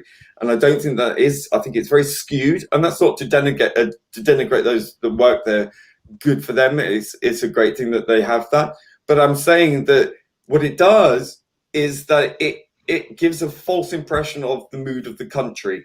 And I think if you lose the mood of the country, it's like the whole thing with Brexit and BBC. The BBC were pretty convinced that this was just, you know, a phase, that they were on the winning side, and quite clearly, and it didn't work out that way. Same with the elections. It's, you know, the mood of the country is not in step with what the mood of the BBC is. The BBC is very much a very uber liberal, sort of postmodernist school of thought. the intersectional thing, and it's become ingrained within the culture, but it's not indicative of anything outside certain parts of London or Bristol or metropolitan areas, because the rest of the country ain't like that. And a lot of people within the cosmopolitan areas are also not like that. But that, you know, if you want to bring that kind of stuff in, you've got to bear in mind, like Moffat said, you know, you've got to pander to an audience that is both Brexiteer and Europhile. So you've got to be able to strike that balance. And I don't have a problem with that. Where I find the problem is when it's skewed so far in one direction, it's not representative of the larger demographic at large. Yeah, the difference is the Doctor as a character. So me as a woman needs to be able to connect with this character, to see pros and cons with this character, to fall in love with this character. And you've never had a female in Doctor Who to connect with before, obviously. No, but this is my point. I need to be able to do that. So do you, Lee, as a male, as part of LGBT, even though that's not your definition, but my point is we both have got completely different life experiences. We are the audience that they want. They want LGBT. They want women. Not the right way about it, though. They're alienating people who haven't sucked the Kool-Aid. You know, just because we belong to these groups, we are individuals first. But that's my point. In previous eras, me and you could equally look at a Doctor and go, "This is what I do. This is what I admire about the character. This is what I enjoy about the character." Tom Baker's my Doctor. He's not gay. I still managed to identify with him. You know, that's not Doctor.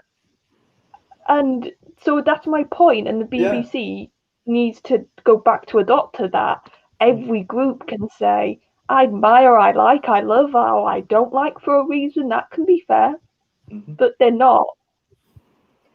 Because they're so, like you said, they're so focused on one way of looking at politics. Well, they're beholden to a group of people who are aggressive, who are quite violent in their desire for a power restructure. And unfortunately, the way that people like Common Purpose and all these ideologues behave, especially with the diversity training aspect, is that they do go into places and they threaten them. And I'm not joking. This is, you can look this shit up, you will find it exposed everywhere. It's that they go into places and say, we want you to do this diversity training. It's going to cost you 80 grand. And it's about trans inclusionary rights and etc., and gendered language and all the rest of it. And so, no, thank you, not today. We've got that sorted in-house. We do our own thing. No, you don't understand. It's going to cost you £80,000 if you don't agree to do this. We will go on Twitter and we will expose you as being transphobes. And so they put them over a button, because the way that Twitter is set up, it whips people up into a frenzy and they will destroy that company overnight. And I'm not joking. This goes on. This actually goes on. Okay. And it's a protection racket. That's what it is. But these people don't. I'm not saying these people in terms of just trans people. I'm just using that as an example. But you do get this across the board. People are very conscious of the optics of being perceived to be an hysterophobe. So they feel that they are obliged to kowtow to it, otherwise they will have their livelihoods ruined. Now, I'm sorry, if you're on the good side, right? If you're one of the good people, the good moral people who say, you know, inclusion is great, inclusion is one, of course it fucking is, but you do it our way or we'll fucking destroy you. I mean, I'm sorry, if you're using that kind of tactic, you've kind of lost that. You've lost me. And I should be an ally to all of this, but I find it quite despicable the way that it's employed. And that's no way to win people over, really, because it's so heavy-handed. The tactic is by fear. If you're using fear to get what you want and you think that that's acceptable and okay, because all the years of oppression, etc., whatever, I don't think you're winning hearts and minds. I think what you're doing is you're browbeating people, and that is only going to come back and bite people like me on the arse. I didn't instigate this, okay? But I'm included in that group because of by dint of my sexuality. But that means that if anything bad happens to me, like any sort of homophobia, it's not because of something that I did. It's something that the group that I supposedly identify with did, and I didn't sign up for that. And I think that I wish people on the grander scale of things understood that we are not a monolith. You know, there are people within these groups who don't agree with what's going on. There are people within the transgender groups who speak out against this kind of thing. Loads of them. I mean, they've got their own YouTube channels and they get attacked as well.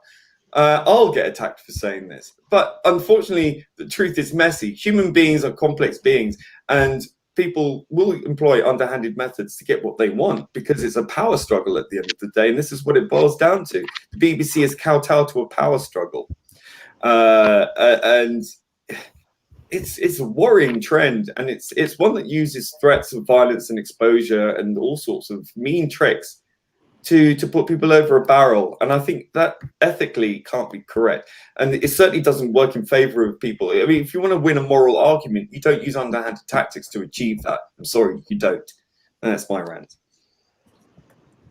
Good man. Girls, would you like to add that before we finish up? I don't think I could add anything that has already been said. I mean, I'm just tired of the BBC being disingenuous. I'm tired of them using the show as a platform and destroying everything that the show stands for. In doing so, I'm tired of the actors and the writers sitting back and allowing it to happen. I'm tired of Chibnall trying to use this show as his sounding board for all his, teenage fanfic crap, and trying to make the show into his idealized version of what he believed that it should have been when he was 18. Yeah. Instead of what it actually is. I'm just tired. Tired. Yeah. It is demoralization. It's a tactic of demoralization and attrition to wear down people into submission. I don't like that. I really don't like that. Carry on, sorry. Just to quickly add mine, because I do need to bounce in a minute. I want the show to be something that I don't sit and pick apart anymore and get angry about. I just want to go back to watching it, and even if it's not brilliant, just having some fun again, and just being able to watch Doctor Who without going, oh, that's the politics of the day, that's that. I just want to go back to that. Absolutely. Right, so I do Absolutely. It's not difficult. We want entertainment, not infotainment or edutainment. Yes. So nice to everybody. Listen, thanks for coming on. I really appreciate it. I know you have to bounce, so I'll let you bounce. But listen, thanks for coming on. We'll get you on again. Sorry you're being chatted away. That's what happens on the Tardis Zone. We have these little rants and we never stop. Look, I'm even having one again now. I need to shut up. So go ahead, Charlotte, if you have any shout. I'm happy to do Sundays for New Who stuff. So bye everybody, and thank you for good chat as usual. It's great to speak to you on the stream show. You too. See Bye. You later. Take care. Bye-bye. Right, guys, we're just going to finish up now in 5 minutes. I'm actually uploading my Lower Decks watch-along reaction. It'll probably go up in an hour or two because I'm not putting it up yet because they keep limiting all me bloody streams. And what's the point? So, I'm going to wait until this one passes its verification before it goes up. So, yeah, I'm going to actually do it properly this time the way I should actually be doing all my streams, but I don't. Because I'm an idiot. Too much Coca-Cola. Shit. Right. 82%. Okay, that's still uploading. You upload there, you bad boy. Right, let me see. Where are we at? Right, so I have that uploading. Friday Night Tights is in 15 minutes. 10:15. Got a week goes by. Bounding into comics, if you are into their live stream, they're actually live now. If you want to go and listen to Bounding Into Comics, they have a YouTube channel as well. You can go and check those guys out.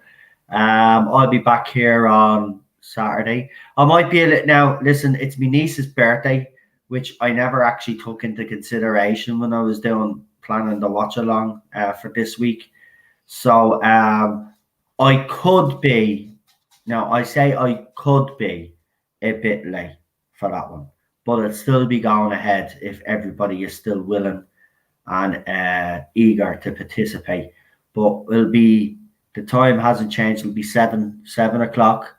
I should be home by then. I should be well home. I mean, the barbecue is at 2:30, so I should be home. So, but it's my niece's birthday, so we'll be over there. She's 5, so it's her birthday, so it's a big deal. So we'll be over there. So just in case anybody is wondering, just in case you don't see the stream up after 6 o'clock and you're wondering, I'll probably be running a bit late, but we'll be still streaming, so don't worry. And then normal time on Sunday. So yeah, plenty to happen on the channel. But before I go, Wolf and Starman and Problem Being, if you just want to give us our social medias and use our channels a shout out there, appreciate it. Well, you can find me on Twitter at Being Problem.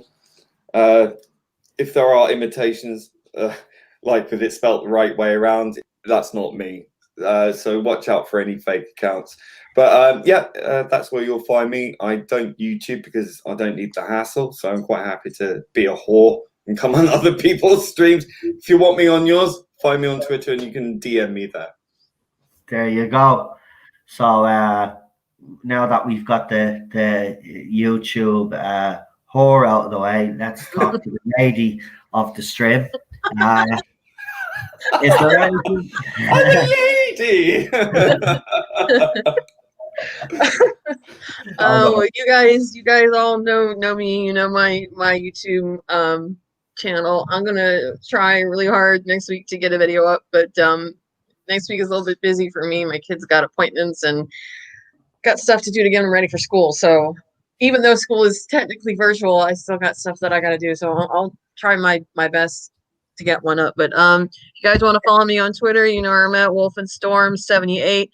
I don't know if Blue Bonnet Hooving is still doing the Highlander review tomorrow. Maybe not. She's still having some internet issues, so I'll have to get back to you on that. But if we are, you know where she's at. So you can see me there too. And I will definitely be in your new Who watch long. I would like to be in the classic one as well, but I don't know how long I'll be able to stay in it because I got to take my kids somewhere at 3. So I'll stay in it as long as I can until I got to go. Anyway, your channel's up on the chat anyway, and Daniel says hashtag the Lee Zone. No, it's not the Lee Zone, right? Well, I'm going to give him a telling off later on and put him back in his little box. He's done now. He's done. He's getting. If Lee won't be. Unfortunately, Lee has gotten is unwell, has a stomach ache. I'm just letting you know why he won't be appearing tomorrow. Brain ache, more like. I'm only messing. Lee will be here as usual tomorrow with me, Rabbi, and others, and we will be knocking it out of the park for Classic Hill. Listen, it's 7 o'clock. I will be home. What I'm saying is I normally put the link up to the chat an hour or two beforehand. If you don't see it up at 6:30, don't panic. It means I'm just running a bit late and everything is a bit last minute. Me trying to Vengeance on Varos. Yes. Classic Sixth Doctor. One of the rather few limited number of classics of the Sixth Doctors, but it's a great one. This is 7 o'clock British time, right? Yep. Okay, got you. And here. Okay. Let's get nasty. And you know who came up with that hashtag. I don't even have to tell you who came up. It wasn't me. What?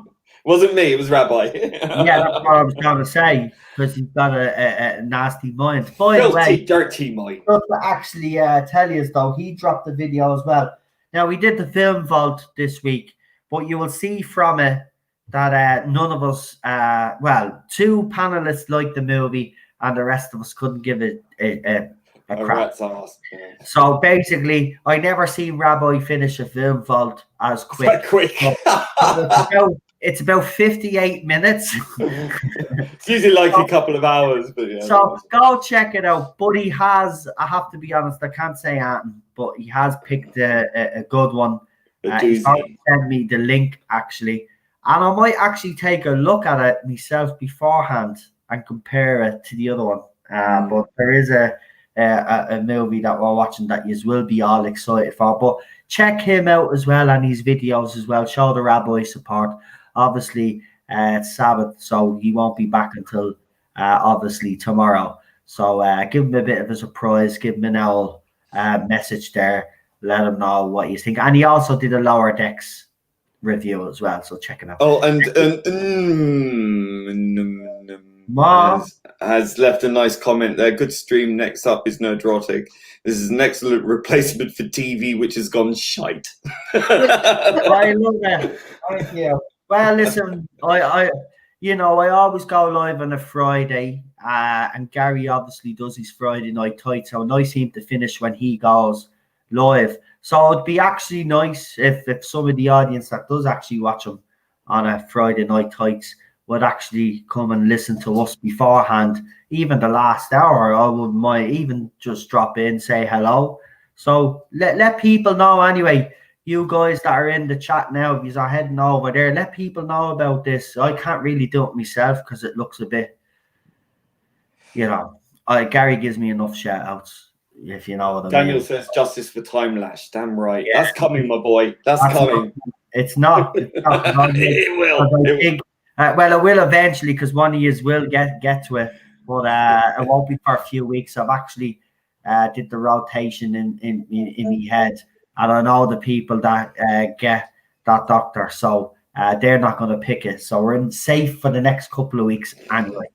So just one day. No, could you put Colin Baker titles in the background on the live stream tomorrow?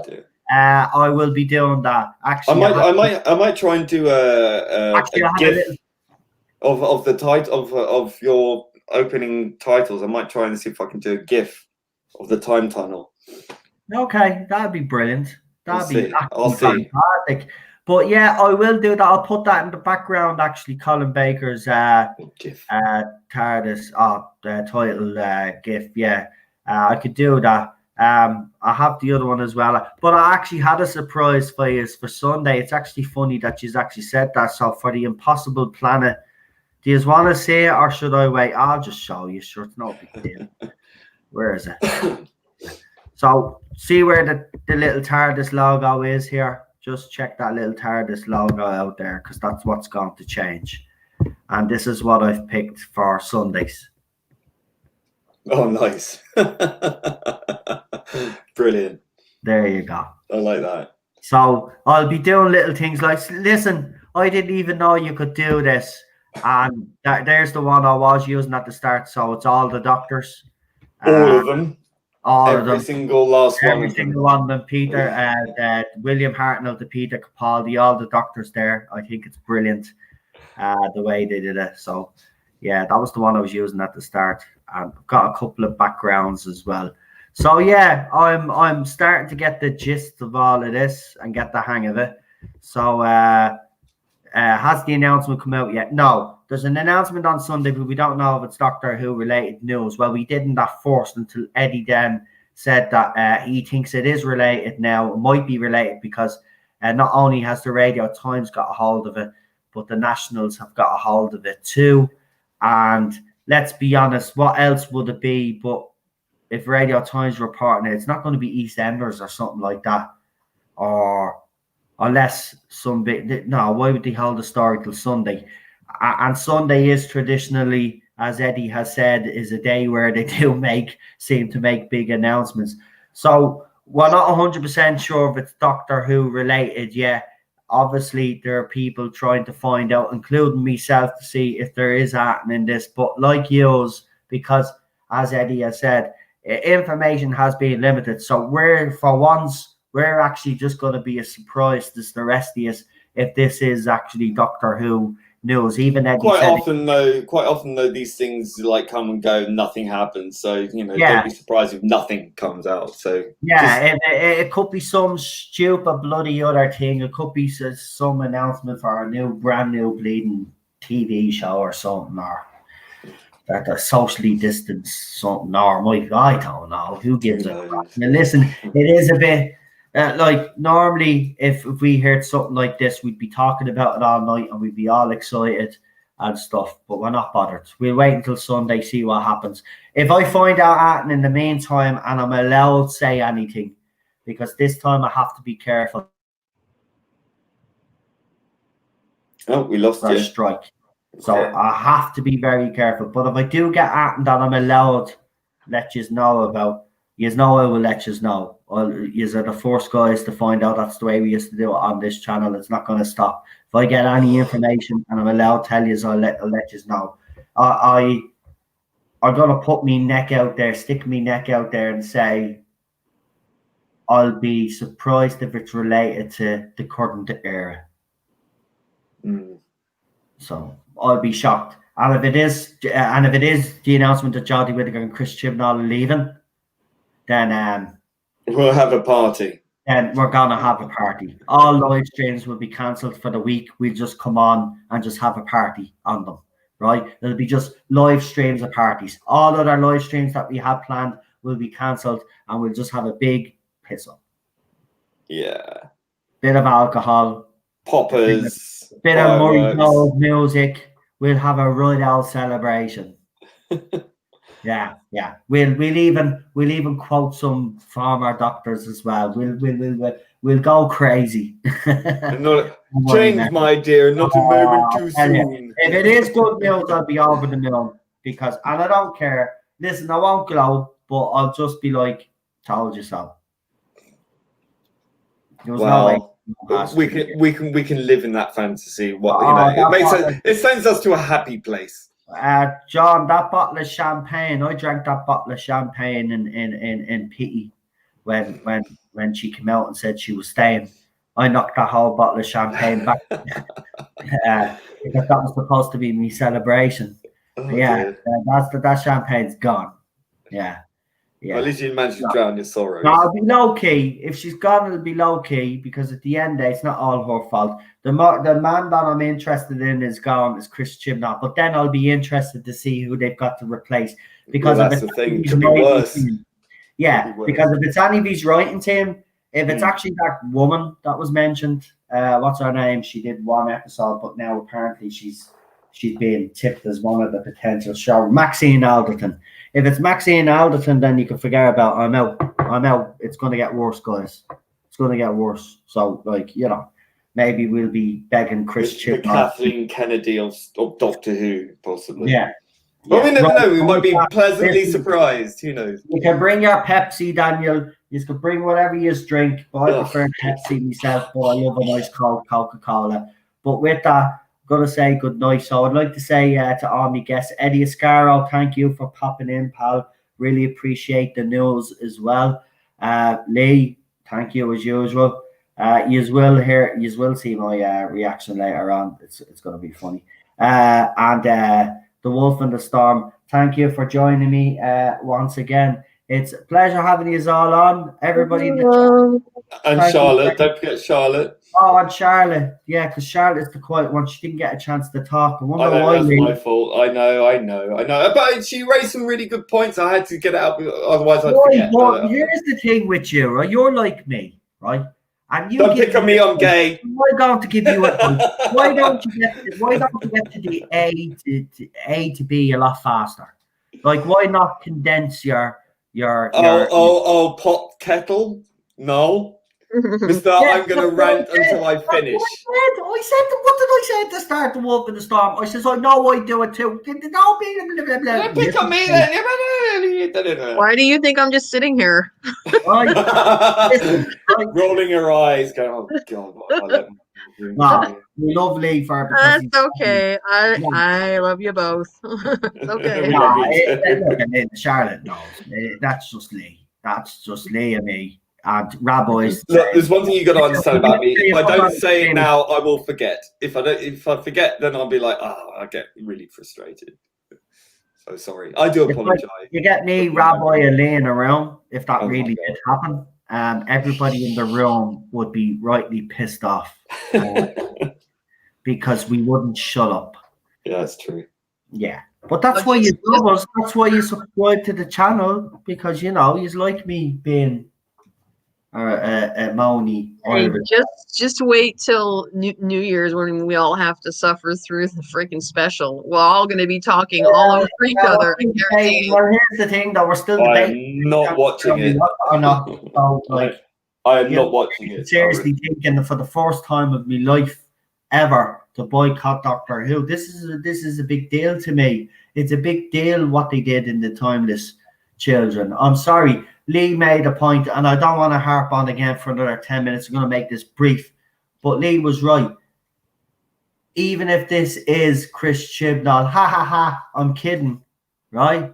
The thing about it is he put the fandom through hell for the last couple of months. And he's done more damage than Moffat could ever dream. Yeah, so, I mean, look, even if it is a moment, then I got you. Even if it is, I would think that would be a retcon as well, because he is the king. I call him Kim Jong retcon, because he is like the dictator who likes to retcon everything. That's not even a full retcon, because that might retcon the Timeless Children part, but it doesn't retcon the fact that he blew up Gallifrey again. Yeah. I mean, do you know how soul destroying that is? When how hard that the doctors worked and everything he sacrificed to bring it back. Yeah. I have noticed though that YouTubers out there like Eddie Ascaro, and there's a couple of others out there as well, that are discussing the whole Timeless Children episode and the implication behind all of the other stuff that he done within that storyline. I wouldn't call it a storyline. I just call it like, there's a plot point face, because I haven't got a clue what I'm doing, but I'll put another one in there. Won't make any sense. By the way, I did an interview before the series dropped, just to let you know, because I need to explain everything to you, because you're all tick. Is that I'm not going to explain everything about the Timeless Children in one season. It's going to be spread over a few, because I haven't got a clue what I'm doing. I'm just winging this. You know what I mean? So bear with me. I know I'm destroying 54 years. Talk about writing your way into a corner. But it doesn't matter. I'm just going to wing it anyway, because I don't give a shit anymore. He's written himself into a corner. That's all he's done. And, you're not going to be able to dig yourself out of this one easily. And he doesn't have the creativity to do it. No matter what happens. And I'm telling you now, I will never forgive that man, no matter what happens. I will never forgive him. He is done as far as I'm concerned. I don't want to see the man. I don't want to see him involved in anything else related to Doctor Who ever again after his run. I want him gone. I don't want to even hear the name Chris Chibnall. Chris Chibnall's name should never be mentioned again after he leaves, in fairness. That man is just an awful man. He just, because of his own ego, because of his own politics, he decided that Doctor Who wasn't right and he was going to fix it. And look what he did. I'm sorry. He's the eye of disharmony.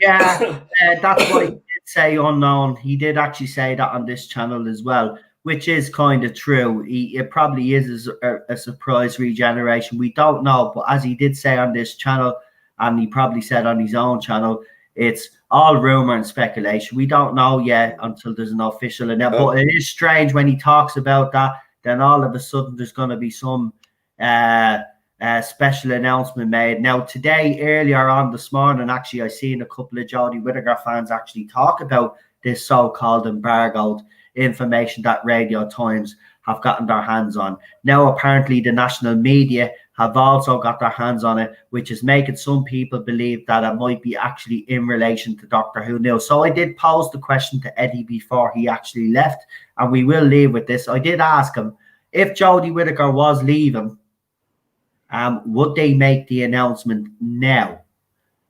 And he says, think about it. Traditionally, they have made announcements on a Sunday.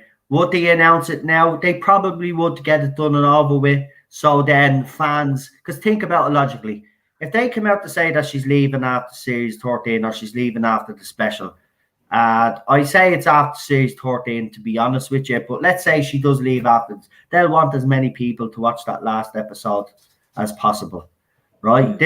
this would be the reason why this gets announced now. I always thought if they were going to announce it, it would be bang, there you go, it's done, and then bang, right? And it could be well that. And you know what? This would probably what the fandom needs.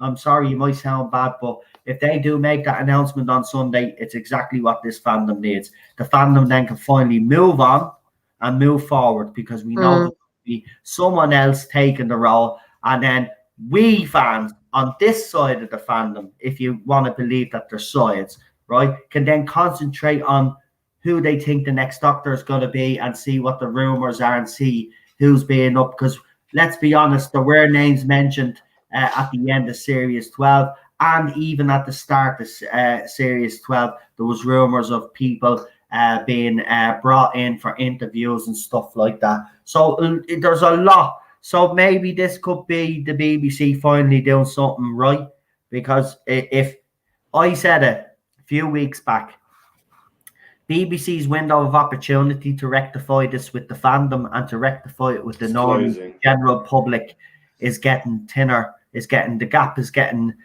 smaller every time, as long as they keep waiting, right? So if they do this on Sunday and there is an announcement that she's leaving and that he's going, well then for me, it's the right decision and it's perfect timing. This is the time to do it. If you're going to announce her leaving and him leaving, this is the time to do it when the show is kind of up in the air right now. This is the time to do it. So Sunday could well be that announcement. It could be classic or nothing to do with Doctor Who. Unfortunately, a lot of us right now, because there is limited information because of the pandemic or the bear bug, whatever you want to call it, information has been limited, right? Because the normal people that are there, that are obviously feeding the sources, are not obviously there, are they? Because they're not obviously in work. Not everybody is back in work. Do you know what I mean? There is social distancing laws in place. So you're not going to get the information that we were getting the way we were getting it during Series 11 and at the start of Series 12, well, at the end of Series 11 to get for Series 12 information. It's not going to be the same this time around. It's going to be very limited. So this could well be something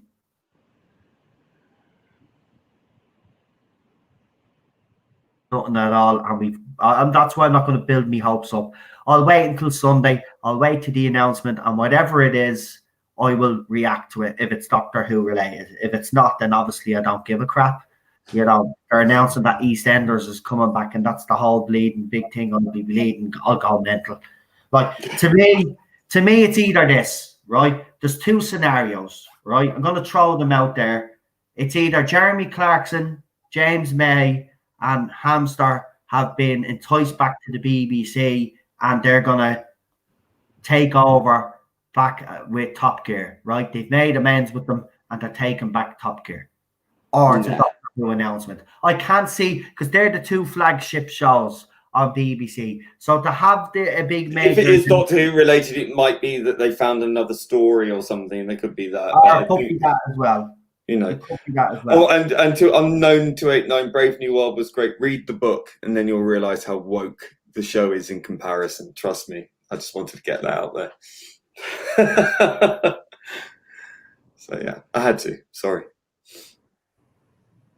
Wow. And we've lost now. Oh, there he is. You know what? I'm being honest with you. There's a few people that I actually talked to in getting source information. And they say, I don't want to get people's hopes up, but there seems to be a lot of an excitement behind the scenes. I don't look. It could be, we've been here before. Classic story. Listen, if Anton, it's probably a classic story. I want to temper everybody's expectations here right now, because I'm losing the run of myself right now here, and I don't want to, because I've done that before and I got burned badly. But this could well be a classic. And listen, if it is a classic announcement and it's a story that's been uncovered, I will be over the moon either way. I will be absolutely delighted. We've been crying out for all of these to be found and for all of these to be animated. So if that is the case, I'm on board, right? But there's excitement. That's all I'm just going to say. There is actually real excitement. and I don't know what it is, because people see. I've got a funny feeling that there's certain people out there that actually know what's going to be said, but they can't. Listen, my source probably already knows the information, but is probably not giving it to me because this is one piece of information that it can't be leaked before it's announced, because then they'd know who. See, this is the problem as well, isn't it? It's not like last year where it'd be so different, BBC wouldn't know who a leak is. This time round's different because there's limited staff, so only a few staff would be in the know, so it'd be easy to narrow down a leak. I need to stop. Right, I need to stop. Right, we're done. Listen, no matter what happens Sunday, it's something to look forward to see what happens. I tell you, watch, we'll be all sitting here Sunday. Well, it might be a big nothing. So just I always bear that in mind. I know we'll be sitting here Sunday, waiting, and then nothing happens. It'll be nothing. We'll see. But you never know. BBC, they have a habit of surprising people. So don't they just? Yeah. Not necessarily in the good way. Friday Night Tights is on. It's underway as far as I can tell. Right. So go and check out Friday Night Tights. Me and the panel are going to leave you now. I want to thank you all again in the chat as well. Thank you for everybody that left a comment. Threw as many of them up as I could on the screen. And to the rest of me panel, Charlotte, Eddie Ascaro, the Wolf of the Storm, and Lee. I will see you guys all over the weekend anyway. And that's it. I will have up, as I said, later on, I will have my Lower Decks watch along, stream along, wherever you want to call it, live reaction. Obviously, it's just me, so I try to talk as much as possible. There are obviously gaps where I am silent because it is just me, but that's because I was horrified in what I was actually watching. But it's only about 20 minutes. It's the episode length, actually, about half an hour altogether. That's it. So, that'll be up later on. Check that out. And then we'll be back here over the weekend. And go and check out everybody else's channel that I mentioned as well. So that's us done, folks. Thank you for joining me. And we will talk to you tomorrow. So I leave you to it. Where is it? Bye, guys. See you later. Bye. Right, hold on. Have I got it? And sort it out, will you? Yeah, I know. No. Mary White House for the next Doctor announcement. He's dead. I think she might bring more life to the role anyway. Yeah. Right, here we go, folks. Good night. See you later. Here's the outro, intro, whatever you want to call it. Thanks, Lee. Absolutely fantastic.